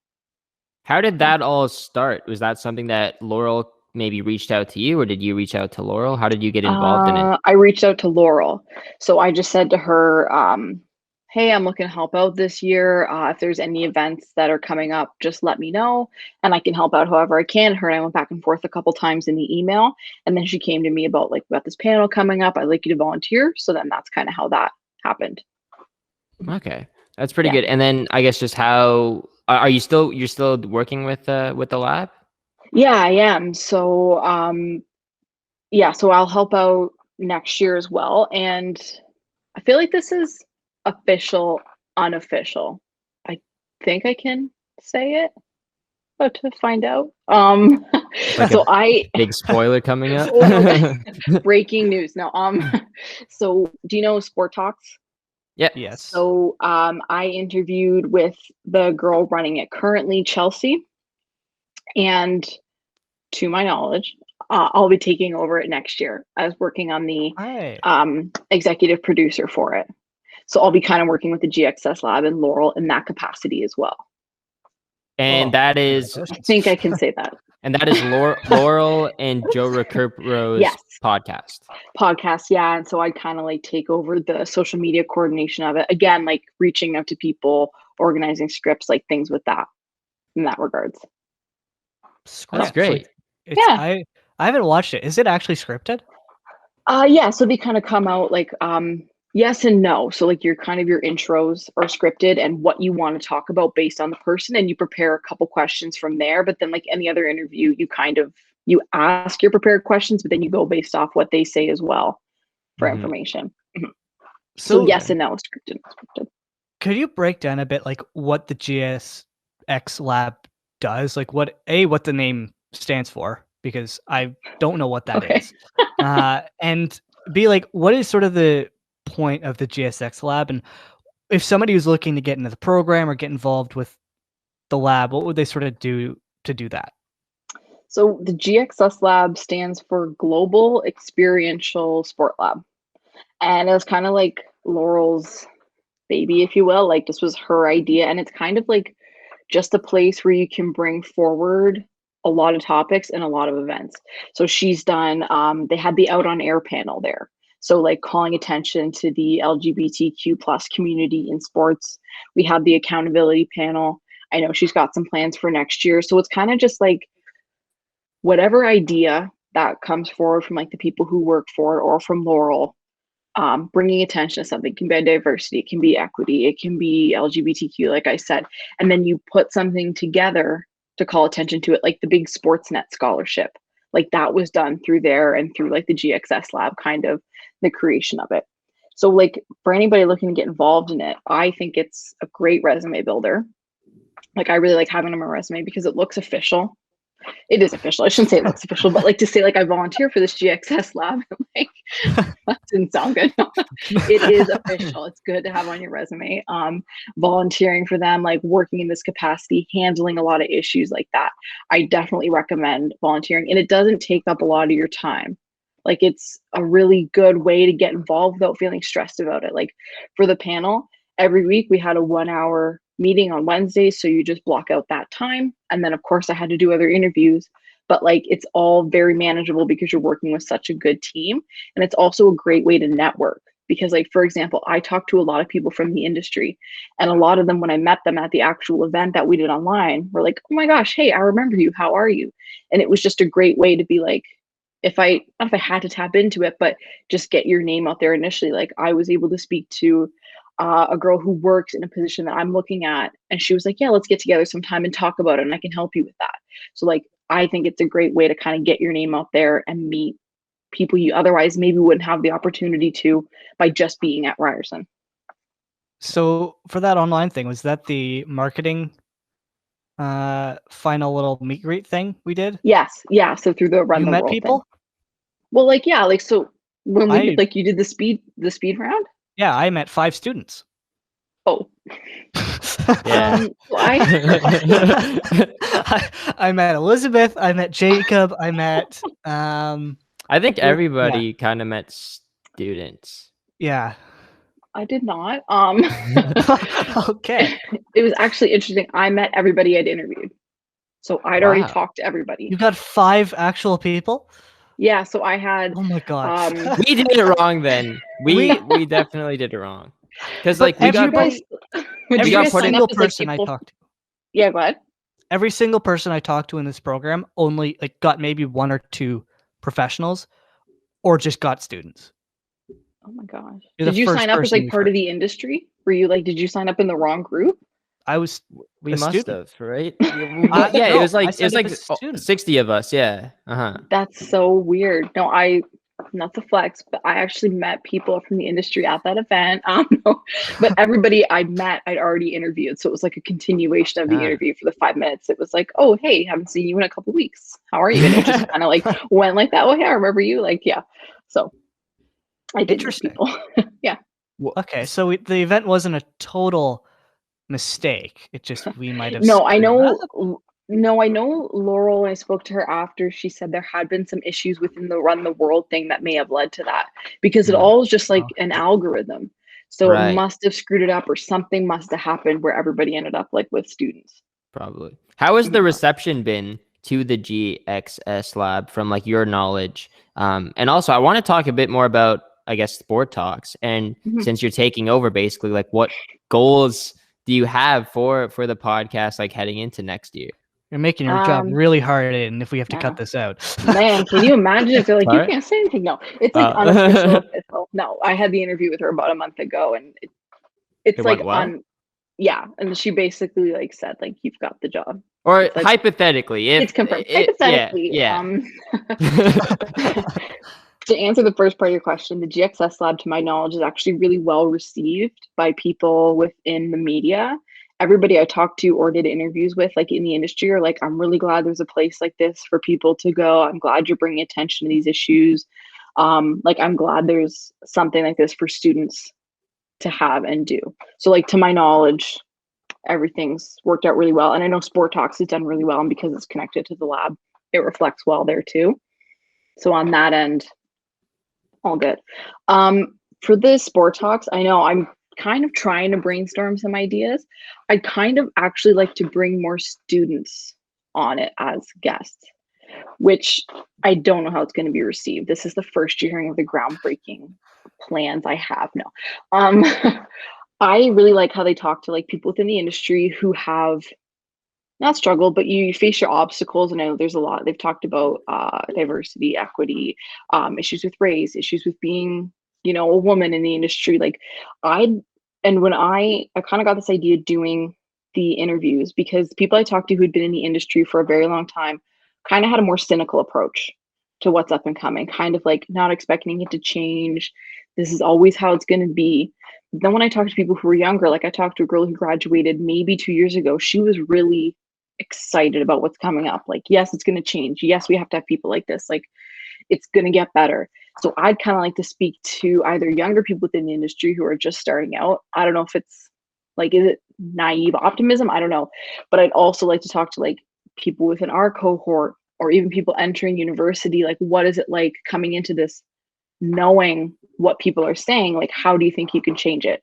I'd kind of like to take that approach with it. That's my one kind of fully fleshed out idea at the moment for it. I like that too. That's because I think idea. we have a different approach to what we want the industry to look like, or where we want to take it. Whereas like people who are already established in it know what it's like or what it's going to be like. I kind of thought that was cool. Because we're the future, and we know kind of where we want to push the industry. And since we're the future, it's maybe our opinion is more realistic than people who are kind of leaving the industry or like or already established, you know? Realistic is one way of putting it. Maybe naive is another way, depending on who you ask. Yeah, that's true. But yeah, I actually really like that idea. I think that's good. I haven't personally watched Sport Talks with sport profs, but that's interesting. Huh. I like that. Well, you're going to have to watch it now, because if I'm going to be doing it, I'm going to make you guys watch it. Better get your support. I said this last week with Kayla. I really struggle to watch anything people in our year make. I don't know why. Including our own stuff. Yeah, our own stuff too. Like I edit an MLS podcast I do, and that I find okay because the people I do it with actually know something, as opposed to me. But like, I don't know what it is. It's like I feel uncomfortable. It like gives me anxiety, sort of thing. Is this your way of saying you don't watch the Spotlight? Yes. Not a loyal viewer. Unfortunately not. No. Oh my gosh. Hold on. I do have a question with the Spotlight. Where are the episodes for the Spotlight? Because I only see the highlights. Where do you post the full episodes? We don't. No, we just have like the recording, and then we cut together the highlights. I know we've talked about it. I see. I know we've talked about potentially like putting it out as like a legit podcast, or just the audio recording of it. Like obviously you had for like Spirit Live, but right now it's just the highlights and like the segments. You should do it as a full episode. I think a lot of people would watch that. Just put it on Spotify. It's kind of always been floated around. Maybe I'll talk to them about it and be like, hey, maybe we should really do it, because we could get Connor to watch. No. Yeah, I know. Or just listen, like, or just listen. Yeah, like we'd probably make it like a recording or whatnot, and then we'd still do the highlights on the side. Just calling me out. Yeah. Now that I know. Every time I cut my lawn from now on, it's the Spotlight that I listen to. Yeah. Don't lie, Connor. You don't leave your house.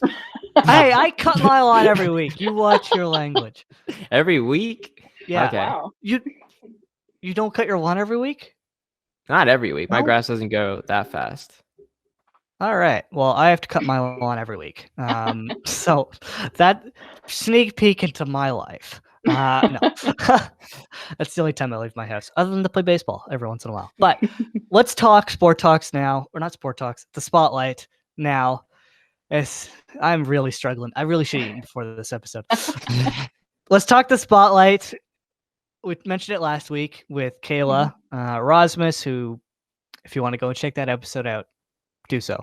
But you also co-host it with Alex Voinu, Teresa Ville, and Sam Cleary. What are your thoughts on the Bumble episodes? Because I saw the idea. I think it's hysterical. Hopefully Bumble, as I said last week, doesn't watch this because this is 100% against terms of service. 100%. No lies detected there. This is not legal. Who did you have, if you want to say? Yeah. How have you found it? Doing this Bumble experiment reminds me of why I hate Bumble. So I'm Sam, basically. And I mean, I have to record something after for them, but I have had the worst guys, like the driest texters ever. Like, it's like pulling teeth. Like, this one guy was like, I have swipe right if you want to hear more about my sick garage in Ancaster.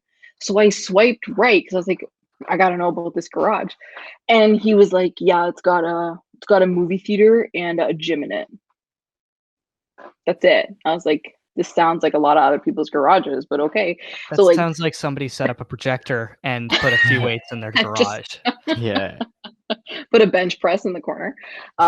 Yeah, no. It's like it's fun because I'm doing it with them and I enjoy like impersonating Sam. Like, I think it's fun and it's like a social experiment, but at the same time I'm like, this is why I hate dating apps, because I feel like I'm not getting anywhere. Like, I'm just like, this guy's just talking to me about his gym. I don't care about your gym. Like, let's talk about something else. Or he's like, here's my favorite line from a movie. And then I answer him and nothing. And I'm like, okay, so I'm just gonna keep swiping. So I have to record today so we can do the part 2 and then we'll get to the final part 3. Yeah. So I take it the experience so far has been less than ideal. Yeah, let's say less than ideal. I'm having fun with it. I just wish I had more conversations to go through, but like, how many matches? How many matches so far? Oh God, let me see. 1,500. No. Just so I am so sought after on Bumble. No, I can't keep track, guys. Like right now, just nobody. It's Interesting. It's like terrible. I think I've had about like 15 matches and only like 5 legit conversations. Wow. I was expecting more than that. No, the algorithm's not great. Yeah. Figured in the But it's fun to do that with them. So I don't really care. Like it's just a lot of fun. So I'm fine. But I'm like, I wish I had more content. Interesting. More people aren't on there in the middle of a pandemic. When everyone's been alone for, what are we going on? 15 months? 15 months, I think. Yeah. Wow. Yeah. We're coming up with 15 months. Oh my God, are you okay? Yeah. Someone should check on Connor. Yeah. It's okay. So you've done the Bumble episode. You had just had Thomas and Zach on last week, which Kayla teased on our episode. We have something really cool happening today, but I'm going to be coy because I can't say what it is because it's going to be a big reveal, but we're shooting a really, really fun one today. That's all you guys get. Didn't you just say it was Bumble Part 2? No, we're shooting like our actual show today, and Bumble Part 2 will come out later. Any guests on this one, or maybe? Oh, I know what this is. Didn't Kayla tease this? Wait, did Kayla tease it? Is it involving a very active Twitter account or Instagram account? People from there? They do have an Instagram account. Is it very active? Is it? Oh, I want to say yes. Is it Bar Down? No. I don't know. No, I can't confirm it's not Bar Down, but okay.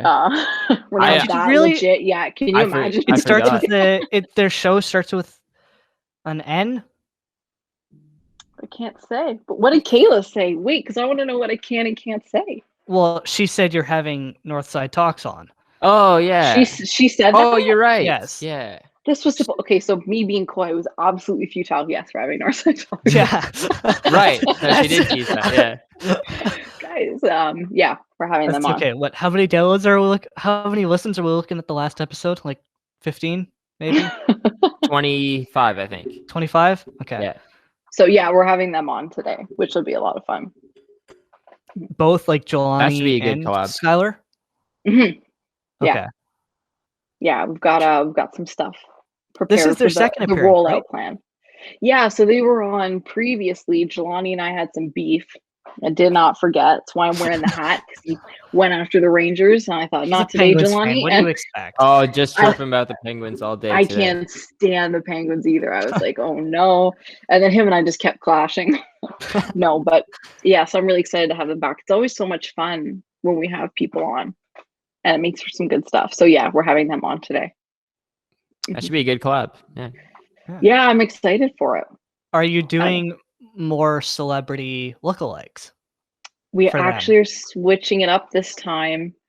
Not celebrity lookalike, something else. We've already done celebrity lookalikes for them, so we were like, we don't want to do it again because we'd have to pick like 2 new people. I think this is the 3rd time we'll have Jelani on. So we were like, we can't find like you a had him 3rd on- celeb lookalike. You had him on with Milan too, didn't you? So we Yo, were Connor like, definitely watches this show. No, I remember somebody who doesn't watch it, you know a lot. Yeah. You're like, yeah. I have a good memory, okay? I remember Instagram posts, and I think these are absolutely hysterical. So I remember them. So not celebrity lookalikes this time.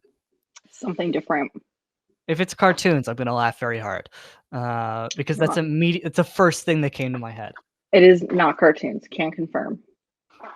That's a good Just one have to to wait do in and the see. future, though. It's a Mhm. recommendation there. Cartoon lookalikes. I'll pass it on. Yeah, no, it's always just so much fun. It's been probably the highlight of my year. Like, just based on the fact that we're all stuck in our homes, like, I would really just look forward to every Friday when we would get together and do this. And now that we continue to do it in the summer, like, I just always have so much fun with them. I wish we were able to do it in an actual setting, because I think it would Right. be crazy if all That'd of be us were just hilarious like too. in Yeah. a room together. Like, I would just love to be in there, but for right now, this is a good substitute. Would you say that you're like the main host of the spotlight? Because I know Absolutely I noticed not. on really because on the highlights. This could you- let's not create any beef here, Aiden. Like, No, I'm let's- not. I'm the leader. I'm just saying, like, whenever I watch the highlights, it seems like you're the first person to talk. You open the Yeah, show, so- right? Yeah, I open the show with my very classic hello everyone, because it's basically just a thing now. And then I close it out. So yes and no, because I do the intro and I do the outro. Not that great, but I do them. And I kind of like initially in the beginning, I was kind of the one who segued between the like segments that we Yep. did, but now like Therese and Sam will just throw it to Alex, who will throw it to Kayla, who will then throw it to me, and then I just close it out with a debate. So it's Mhm. much like the line, not that they weren't ever blurred, but all I really do now that's different would be just intro and outro and debate. So I see. I don't All want right, to now say who- I'm the main host, It- but Is it tough to like balance recording a show with that many hosts? And I guess like all you guys want to talk, right? for Is future it preparation of our live stream, is this what you're doing here? A little scouting for this week. no? I'm just wondering how it's going. we We need to yeah, talk about that, by the way. We have to talk Yes, about we the do. live We stream. have to say after this call. Yeah. It was harder, I'd say, we were on Spirit Live because we were so conscious of the fact that we had a 50-minute window. Right. And we all Yeah. did have things we wanted to say. Now being removed, like a really good example, when we did our wine night, that was 5.5 hours of us just talking. Like, it was a 5.5 hour video call of us just talking to each other. No dry air.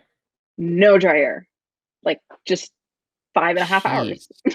Well, So we- that's not, I don't think that's that insane, because like when you think about it, if you're just gonna meet up with your friends one night, like you go see them at 9, you're done at 2, talking at 2, hanging out at 2. It's the same thing, right? So That- yeah, it was a lot. When you record, does it feel like you're doing an actual recording, or is it like that relaxed that you just feel like there's no one else going to be listening to this and I'm just talking to my friends? We are that relaxed. Like, yes and no. Like, obviously sometimes we get off, like now that we're doing it on Zoom, sometimes we get off topic and it's fine because we're like, okay, we know we can cut this out. Whereas like on Spirit Live before, we're like, we really have to be cognizant of what we're saying in that time because there is no editing it. But now we can. So yes and no. Like, we don't take ourselves too seriously. So if you watch the highlights, obviously we just have a lot of fun with each other. And I know when Thomas and Zach were on too, they said like we're all just very relaxed. It's like having a conversation about current stuff we're talking about, which is what makes it so fun because we don't ever put any pressure on ourselves to like always be perfect, always come across as whatever. Like it got cut out, but like last time I made a fool of myself talking about High School Musical 2, I called it by the wrong name. And then for the next few minutes, like they were ripping me for not knowing the movie. Like it's just, and then you just cut it out, but it is what it is. So yes and no. But we usually go between an hour and a half to 2 hours when we do it. And then all that gets cut down. What is the High School Musical 2 name? I forget it now. Okay, so I called it and I don't know why. I thought it was just that. But like the country club they work at? Yeah. I called it Colorado Springs. And I don't know why when it's Lava Springs. Lava Springs, right. And Alex was like, you were not a real fan. And it just like got off on a tangent. I was like, oh no. But yeah. I couldn't have named that either. So it's basically just, it started out more, not that we didn't intend it to be legit, but like when we started out, like if you look at our first episode to our last episode, we're very different now. Like we're much more relaxed, just kind of. I like the vibe. Shooting the breeze. Like it's just having a good time. Yeah. Exactly. Same thing with this show too. Like yeah, okay. I will say like, this is very relaxed. And like, yeah, I want to redo some of our earlier interviews. I didn't do any prep, which is a definite issue, which we should have done. But I wanted to redo that. I also wanted to redo the Sam interview because I felt like that was really rushed. It was very rushed, yeah, because we did that live. Yeah, it wasn't really fair on her, so I want to get her back. But yeah, like I'd love to do some of those interviews again, and even like I'd love to do the Drew Frank interview again because the man is the busiest human being on the face of the planet. He is so and busy, never stops. So like we could do an entire second podcast on just what he's done in the last year. Yeah, he's done a lot. So yeah, you're right. It's as we get better, as we get more relaxed, as we get more comfortable, I guess we get higher energy, I guess is a good way of putting it. I think we're very like lenient with the questions that we ask too, right? Like right now, like why are we talking about this? Like we should be focusing on Keaton, but we're just going way off topic. Well, like with a podcast, I think the good part about a podcast and what I love about a podcast is I think it should just be a conversation that somebody's listening in on. Like that's what I love about the Steve Dangle podcast. It's what I love about Staff and Graph podcast doesn't really do it, but like 31 Thoughts is kind of like that. But I like you just talk. Puck Soup, for instance. I don't know if either of you listen to that, but Puck Soup is very like that. I think podcasts like what we do is very beneficial for that. And I think with the relationship that Keaton you have with Kayla, Therese, Alex, and Sam, I think that would work really, really well of you just having a conversation. Yeah. It's basically what it turned into. Like we were all sitting at that RCC table one day and we were like, we talk about this stuff all the time with each other.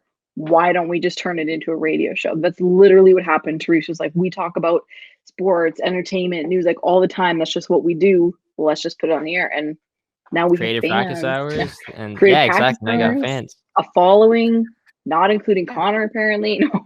Hey, I follow your Instagram and like every single post. But yeah, so that's literally what happened. We're like, we talk about this. Let's just put it on air. What's it gonna take? Okay. 1 second, Aiden. Yeah. What's it gonna take? I just came up with this for you to release the full 5.5 hours of the wine night. That's a long export. That is I recorded it too because I had unlimited Zoom while I was doing the terrace. So I was like, guys, I'll just do it. That way we don't have to worry if we go over 40 minutes, not thinking we were going to go 5.5 hours. And here's at 3:30 and my computer's revving. Like it was the longest export of my life. We talked about some very confidential stuff in there. That will never be released. Okay, it will never be released. Is it deleted off of your computer? I have all the footage. It will never be released. Okay, let's adjust the question then a little bit. Okay. A slightly edited for the confidential information release, which is Connor, probably why would like she do this hours. if you're not going to listen to it? Why you're not going to listen to it anyways? Connor? I'll listen to it. I'll listen to the 4 hours. I'd really have to go back through and make sure that I'm taking out everything that cannot be aired for a lot of reasons. Connor's an idiot. Yeah, I have to cut it like 45 Yo, do I have to minutes. cut We were that just, out like, now? we were just I didn't bashing swear. you. I heard you. No, No. I You said did. It would take a I lot. said effing. Oh, no, Okay. I If you don't want to think cut it you out, feel did. free. But I don't. Okay. You said what the bleep? I'm pretty sure. Yeah. Okay. Yeah, no, But I not don't the think bleep. that'll ever be. That full or slightly edited version will never see the light of day. It will live on my computer. Okay, I'm fair sorry enough. to disappoint. There were just too many things. Hey, you know the highlights are the highlights for the reason. You just posted the best parts. We even had to split it into 2 parts because we're like, there's Ah, too yeah. much here. And this is a weekly thing that you guys are doing now with Yeah. the summer series. Yeah, so it's usually every Sunday we do an actual episode where either we have people on or we do whatever, and then interspersed. So we're doing the Bumble thing right now, and then we're gonna do Loki coming up. We're gonna do, like, you know how they did the Falcon and the Winter Soldier live reactions. We're gonna do that for the opening episode of Loki. Nice, that's a great idea. Should definitely Yeah, do that. so Can't watch it. Okay. intersperse like little things while we do the You should. actual show. Yeah, I'm a pretty big Marvel fan, by the way. Oh, You should yeah. definitely do like yeah. No, you should. Oh, Are you? I don't know. Are you? Mhm. Yeah. Huge Marvel fan, yeah. No, like I was thinking I might have to do some reactions to those as well. Mhm. Yeah, Yeah. yeah, those would be fun to watch because I watched Yeah. the Falcon and Winter Soldier Mhm. one that you guys Mhm. did, and like some of the reactions were pretty insane. I remember Sam was pretty hyped. Yeah, Sam and Therese are like very Yeah. expressive, and then Alex and Kayla are just like watching They're like, it. yeah, because Kayla like analyzes everything. Mhm. She's like more of a she's nerd, the you know? Eric Boss or whatever she calls Yeah, herself. Eric Like, Boss. Yeah, she's like, I'm new the rock Eric stars. Boss. Yeah. Yeah.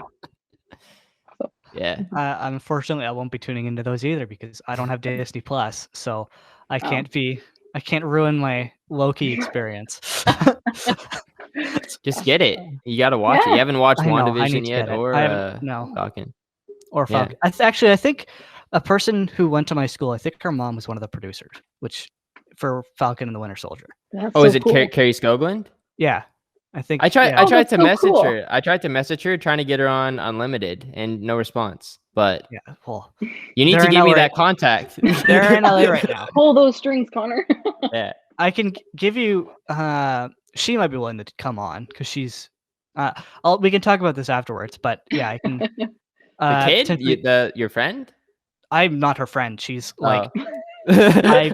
she was like She's not graduating. coming on now. No, she's okay. There are two of them the 2 daughters went to my school. One was in grade 7 the year I was in grade 12. Never talked to her, although she was my junior house captain. And one was, I think she was my house captain the year I was in grade like 8. But I think she'd probably be willing to come on. I don't know. She seems like somebody who'd be willing to do that. I'll give you her Instagram afterwards. Okay, But sure. yeah, let's get, we're way off 40 topic, miles yeah. off course right now. Okay. But wrap up, writer for OTL Sports. How did that come about? What has been working with Curtis? Mhm. And half of the program at this point. Yeah. What's that experience been like working with OTL Sports? It's been good. So it kind of just at the very beginning of this year, I saw they were putting out for writers. And again, I was like, it's something for my resume. Like, that's just how I look at things like this. And again, I can say that I've done some writing. So that's always beneficial. So I really, really like it because it lets you pick like the stories you want to actually write. So it's like, it's actually something I'm interested in. The very first one I ever did was analyzing the Rangers. So it was just a lot of fun for me to kind of put my thoughts and my ideas into like some research. I've done a couple playoff previews. I just finished one this morning for the Tampa Bay Lightning and Carolina Hurricane series that's coming up. And I'm kind of thinking about taking one on. So remember earlier this year, the whole Tony D'Angelo situation? Yeah. Yes. Terrible. I kind of want to talk about that and tie it into terms of like hockey culture and like why this is still such a problem. And like I remember I floated it to Curtis and he was like, yeah, absolutely. If you've got time and you want to do it, just do it. So I really like that because it kind of allows me to talk about what I want to talk about in a very relaxed setting. So like when I'm writing, I don't feel pressure. I don't feel like I have no interest in what I'm writing about. I genuinely enjoy what I'm doing. So that makes it a lot more fun. And it's kind of nice to be able to work with like other people too. Because there's people within our program, there's people outside of our program. There's a guy writing from Brock. Like it's actually like quite expansive. Like it's taken off. So yeah. I'd recommend reaching out to Rachel Dory and Mike Stevens, by the way, Okay. for that article. I think Rachel, she used to work for the Devils for like a year. I don't know who she is. Before she left, and Mike played like he was like a double A, triple A hockey player, but he works in media. He just got hired by Sports Illustrated and the Hockey News. So they'd probably be willing to talk to you. And if you tell them that you know me, they definitely will be. So do that. Reach out to them.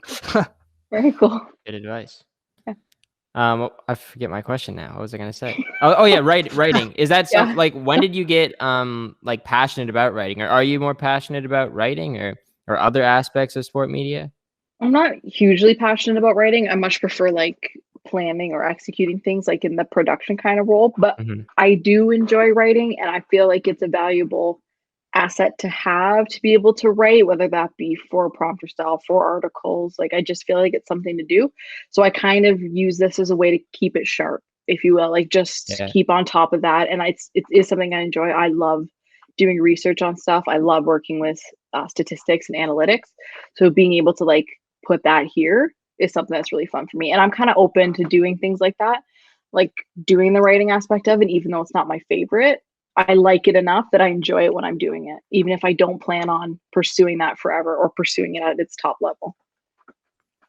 Sorry, go ahead.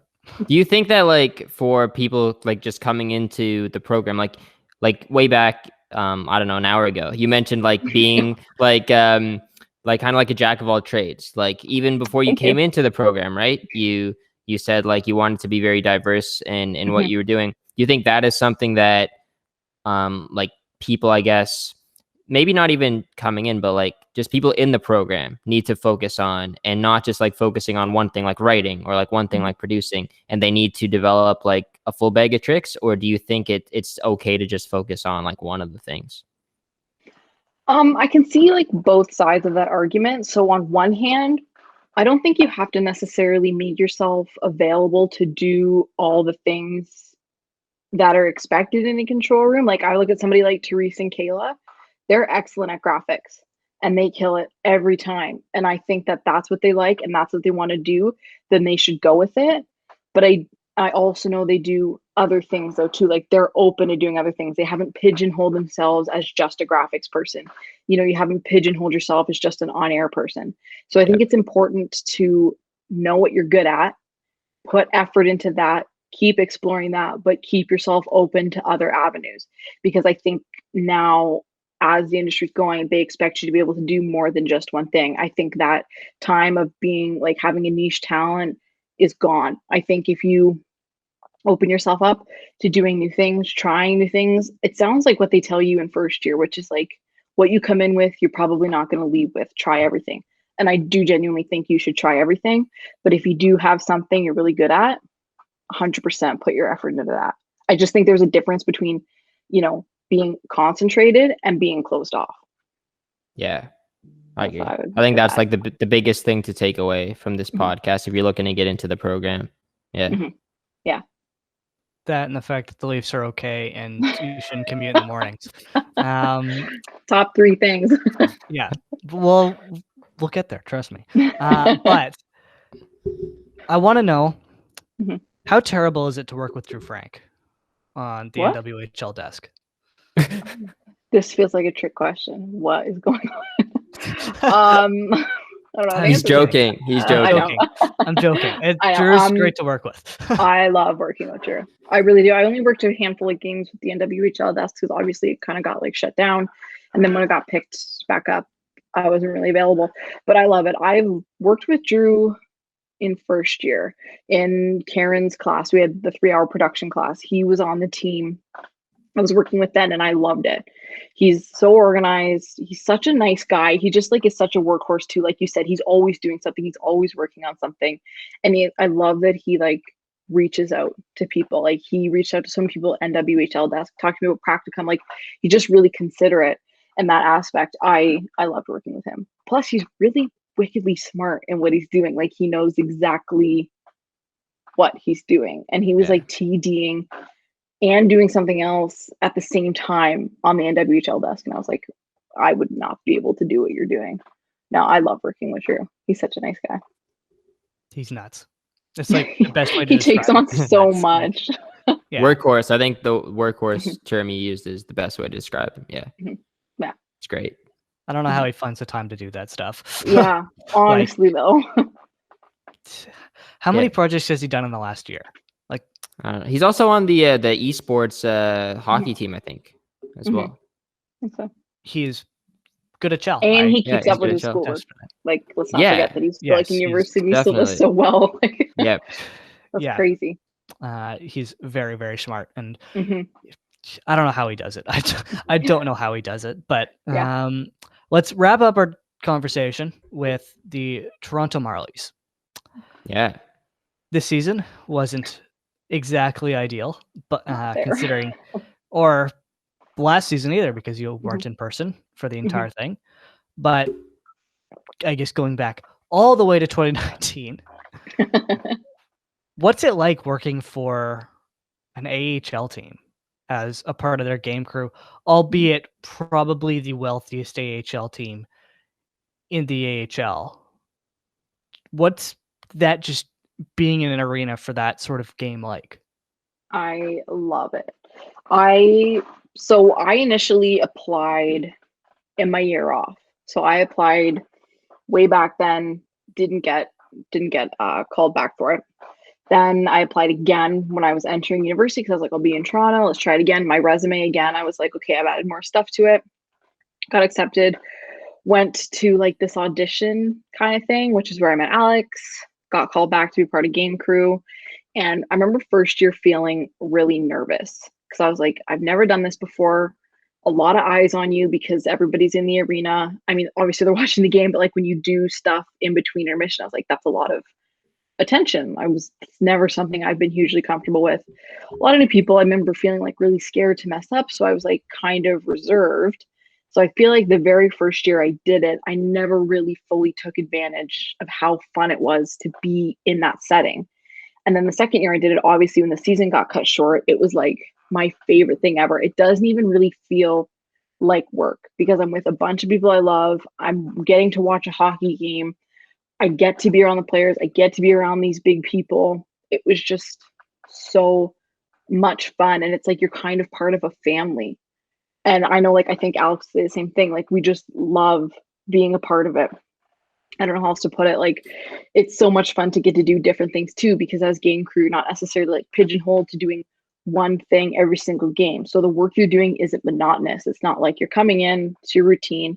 You have some of your routines, but some days you might be in charge of working with the kids on the skates. Some days you might be in charge of doing t-shirt toss, finding contestants, being the handler for the mascot. Like, you never really know what you're going to do. And that always makes it fun.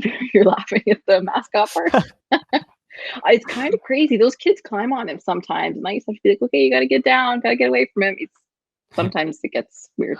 Who is the mascot? Like the actual person. She can't say that. Is it the same guy as Carlton? No, it's not. No? Okay. It's a different guy. Yeah. But yeah, so it's just like, it's a lot of fun. And it's been really nice to like kind of be doing that alongside being in sport media, because I see some of the roles that they do there. And I think, okay, I would love to do this. Like the girl who basically my boss, one of our two bosses, Sadie and Vanessa. Sadie is a floor director. And I've always found floor directing to be like a lot of fun. I think it's really cool. And the other girl is like the in-arena producer. So she's in charge of the layout of the show. And I think that is so fun because when you're in an arena, you're kind of like always surrounded by that atmosphere. And I just always found that to be something I'd like to do. So it's been nice to figure out what I'm good at while I'm doing the program, while also watching how it works in real time in a real environment. Worst experience being the handler of our good dog friend. I can't remember his name. Duke. Duke, thank you. Duke. Yeah. I mean, there's been a couple. So one time we had to. There's sometimes they get two. So when it's like the kids' day games, there's a younger one called Pup, and it's just like Duke's little friend. But he's so little that the kids like automatically assume they can like jump on him and climb on him. And I'm like trying to like muscle my way through here and be like, no, you gotta get up the dog, gotta get up the dog. And then I lose the one, and I'm like, and you're on like headset sometimes. I'm like, okay, does anybody have eyes on this puppy? And then he's like in the back room somewhere. So sometimes it can get bad. I remember one time, because you kind of have to be where you're supposed to be at the time on the clock. That's kind of what they go by. So like there's going to be a break at the 15-minute mark. You have to be here. And if you're not here, where are you or what happened? I mean, they're very nice too. Like if you literally got held up by something that was out of your control, or if a break happened earlier, they're like, okay, yeah, totally not your problem. I remember one time he has to do suite visits during the second period. And that's all the way up through some like service elevators that are awful. And I couldn't get him out of the room. I'm trying to like tell this family, we gotta go, because I'm keeping one eye on the clock and I'm running out of time to get him back all the way down and around the arena because he has to be somewhere to hold the flag. And I'm like, we have to go. The elevator is not coming. We don't know where it is. We're waiting for the elevator. I'm like losing my mind because I'm like, I'm not supposed to be here. I got to be down there in like a minute. So we have to turn around. We have to take the stairs. We're like running down the stairs, but where you exit out the stairs, they'd already opened the door to get the ice crew out. So you can't get around it. So he had to like sprint back the other way to get to where he's supposed to be. My headset fell off because I'm trying to run and you have to have a backpack on. And like he got there, but then I got held up by something else. I was like, I think I just passed him off somebody. I was like, make sure he gets there. It was just probably the most stressed I've been at that job because I was like, I had to be here and like it just everything went wrong that could go wrong. Is the pup a kid? It is, yeah, it's a younger kid, which is also makes it hard because he doesn't, not that he doesn't know how to say no, but like he's not nearly as experienced as obviously the person in Duke is. So like I have to usually devote more of my attention to him, which means Duke gets away. This is really going to prepare you, like the stress of your job for like live sports. This is perfect. Yeah. So, but I always have so much fun. It's another like relaxed environment. That's so good. So when you look at somebody like the gritty handlers, mm-hmm. Is that like a nightmare or is that a dream? I mean, gritty specifically. That's the job you want. I'm not a big fan of like people in costume or people in mascots. There's always been like something kind of freaks me out about it. Gritty freaks me out on another level. But no, I look at that as something that's fun because like you're actually having fun. You're right in the middle of it. Again, the atmosphere is very exciting. Gritty is a nightmare, period. I would handle any other mascot. I would not handle Gritty at all. Yeah. Carlton or sorry. No, I was just gonna say Carlton or Duke have to be a lot nicer than Gritty. Yeah, that's for sure. I love the person who's Duke. He's a great guy. And it's always nice, like now we've worked together for multiple years, like you have a rapport with that person, so it becomes a lot easier. Whereas like at the very beginning, it's pretty stressful, but I'll be excited to get back. I always wonder with mascots, like the identity. Is it such a secret, like around your team? Like you don't want to spread that word about who the mascot is. Like we see it all the time in like movies and stuff, like Disney movies, right? Like the identity of the mascot is like so secretive. Is that not secretive on it's this not? team. It's not. No. Okay. Everybody knows who it is. Everybody knows like who he is. Like sometimes you just like reference him like that. Like no, it's very all out in the open. Or maybe not so much just like on your team. Like even if your team knows, what about like are you guys trying to keep his identity a secret from the fans? Has there ever been a point where like his mask is off in public? No, like we've got kids, like that's when you kind of step in, like if they pull their ears or they try and like get up there, it's like no. Like so to the fans, if they ever ask me like where's Duke, I'm not like, oh, he's just chilling in the back, took his head off. I'm like, yeah, he just like went for rest in between the periods. Like you kind of keep it like they actually are right a mascot to like the fans and when you're out in the arena. But like as soon as you're like back or you're with the team or you're with like even the hockey team or whatever, it comes off and it's just like, he's who he is. And then, Gotcha. yeah. So it's very separate. Like in arena, 100% Duke. That is not a person in there. Behind the scenes, it's like, oh, it's just so-and-so. It's just, yeah. Is he as athletic as Carlton? And can he do a flip in the suit? I don't think he can do a flip. I think he can do the splits. I think he can do something. He did something once, and I was like, oh my gosh, like all that in the suit. But I don't know if he's quite as athletic as Carlton. Interesting. Mhm. Well, hopefully Yeah. Duke doesn't watch this and Yeah, get I know. offended that- If you don't hear me say that. No, yeah. No, it's just he always has a lot of fun with it. Like he loves doing it, which makes it so good because I know like sometimes people who are mascots can't stand it at all. They feel like as soon as you lose the joy of doing it, it totally reflects in how you are in that costume. And then like it takes away from the people who love him. Like the kids who love being with him, like he'll always hug them or play with them or do stuff like that. So that's always nice for them because that's really who it's for. That's what it's about. And I guess final question on the Marley stuff before we wrap up. What is it like being around the players? What is their sort of reception to the game crews? Is it sort of like, come on, why do I got to do this again? Or is it like, are they really open to what you're bringing to them? It all depends on the player. One person who really strikes me as someone who'd be great with it because he seems like a really cool guy is Travis Dermott. Like he seems like the kind of guy who I can't remember if he had already left the Marlies by the time I got there. Like how long's he been up playing for the Leafs? He would have been there for the playoff run. No? Like their cup win? Because I worked for them a year after their cup win. So I started that subsequent season. So all those people were already like gone. I think he was there 2018, I'd like to say. I think after the Boston series that one year, he got sent down again. I don't remember what year that was. I don't remember interacting with him very much, but I agree. He actually always seems like such a really nice, sweet guy. I'd imagine he would be great. Yeah, Kayla brought him up as someone she really liked meeting. So yeah. Okay, yeah, I know she's met him. Yeah, and just wholesome content as well on Instagram and stuff. He seems like a cool guy. Yeah, very nice guy. But too bad turnover last night. Yeah, well, except for last night. He's gonna play tomorrow, so you know. Oh boy.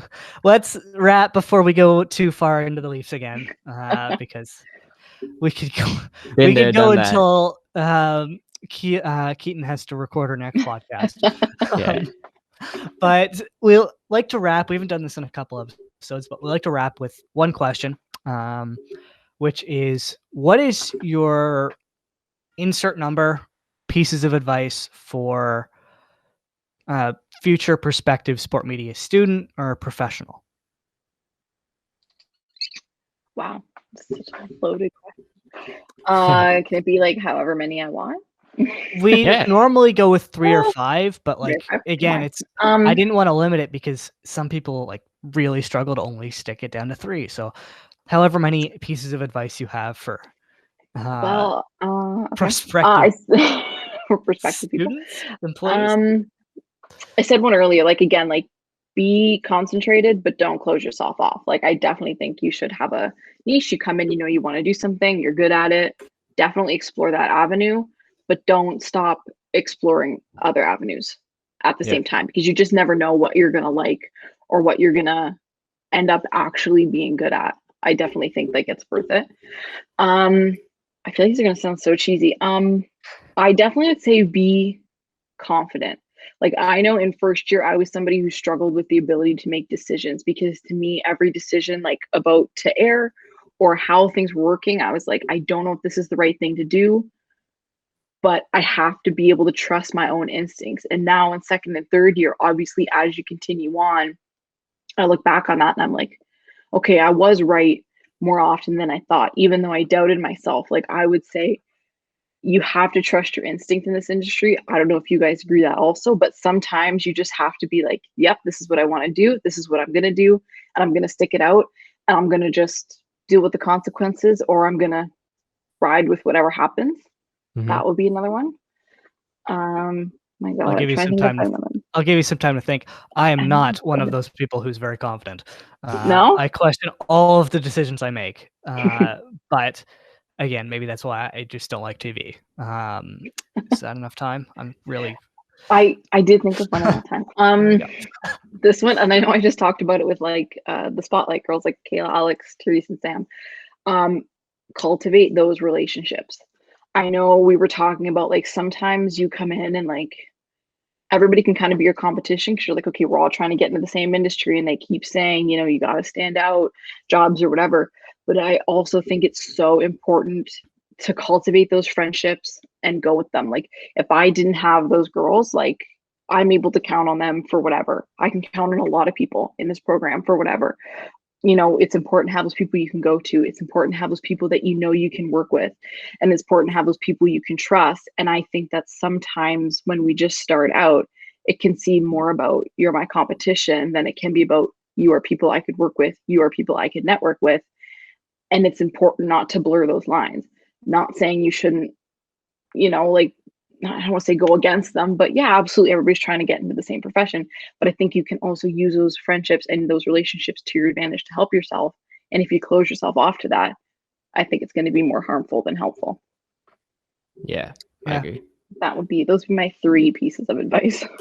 The way I like to look at this industry is, in this program specifically, yes, it's competition, but when somebody else in this program succeeds, you succeed. Because it makes the program look even better, and therefore it makes you look even better. So if you elevate, which is what we've been trying to do with this podcast, is we're trying to elevate the people in this program and show like we're talented. We're talented. Yeah, and absolutely. You should hire us. Hi, Sportsnet and TSN. But like, we want to tell our stories, and we want people to know like what the future is like and who the future is. So I think it's a really good point in terms of not looking at it as competition, but looking at it as a team and as a group. Even if somebody's going to work for the opposite network and you have a rivalry with them, it is still going to benefit you in the long run. But I really like that advice. I like that. But unless you have anything else that you have in terms of nope. All right. Listen to the Spotlight, guys. That's all. Shout out everything you got going on. Shout out to the Spotlight. Yeah, we're pulling Listen to Sport Talks next year. Pulling the hot ones. This camera, this camera, this camera. At this point, he just points at this camera. But tell us what you got going on in your life. I got the Spotlight. I've got OTL Sports. My article should be out later today. I'll put that on my story. Make sure to give a read. Nice. Had to turn that around real quick. I make no promises. I've got Sport Talks coming up. Go to this event for GXS Lab. And come see me be game crew. Come see me be a mascot handler at the Marlies when we can actually go back. No, but that's what I got going on. You're going to have to hook us up with some tickets. I was about to say, don't message her for free tickets. I was being exploited. Immediate. Okay. We're allowed to because we're friends. But if you don't know her, no messaging. Don't reach out. But the Instagram will be in the description. Everything will be in the description. The Spotlight, OTL Sports, everything will be down there. So go check it out. But Keaton, thank you so much for joining us. We really appreciate it. We were aiming for an hour and a half. We ended up going for almost 2.5. So thank you guys. I had so much fun. Thank you. Yeah, this is a lot of fun. Anytime. Anytime. So keep an eye out in the Spotlight for the Bumble episode, which will have come out by the time this episode goes out. Northside Talks collab. Northside Talks collab, which wasn't supposed to be told, apparently. Kayla did. So congratulations on the exclusive. But without further ado, we will be back next week, probably with another Leafs fan who's very depressed. Maybe not. Maybe a Mayweather Logan Paul preview. Right. We do have to do that. So keep an eye out for that on our Instagram, which we may be changing because issues. But we'll discuss that off air. So this has been a very long outro. So thank you for listening. Like, subscribe, click the bell to turn on your notifications for every time we upload. But without further ado, peace.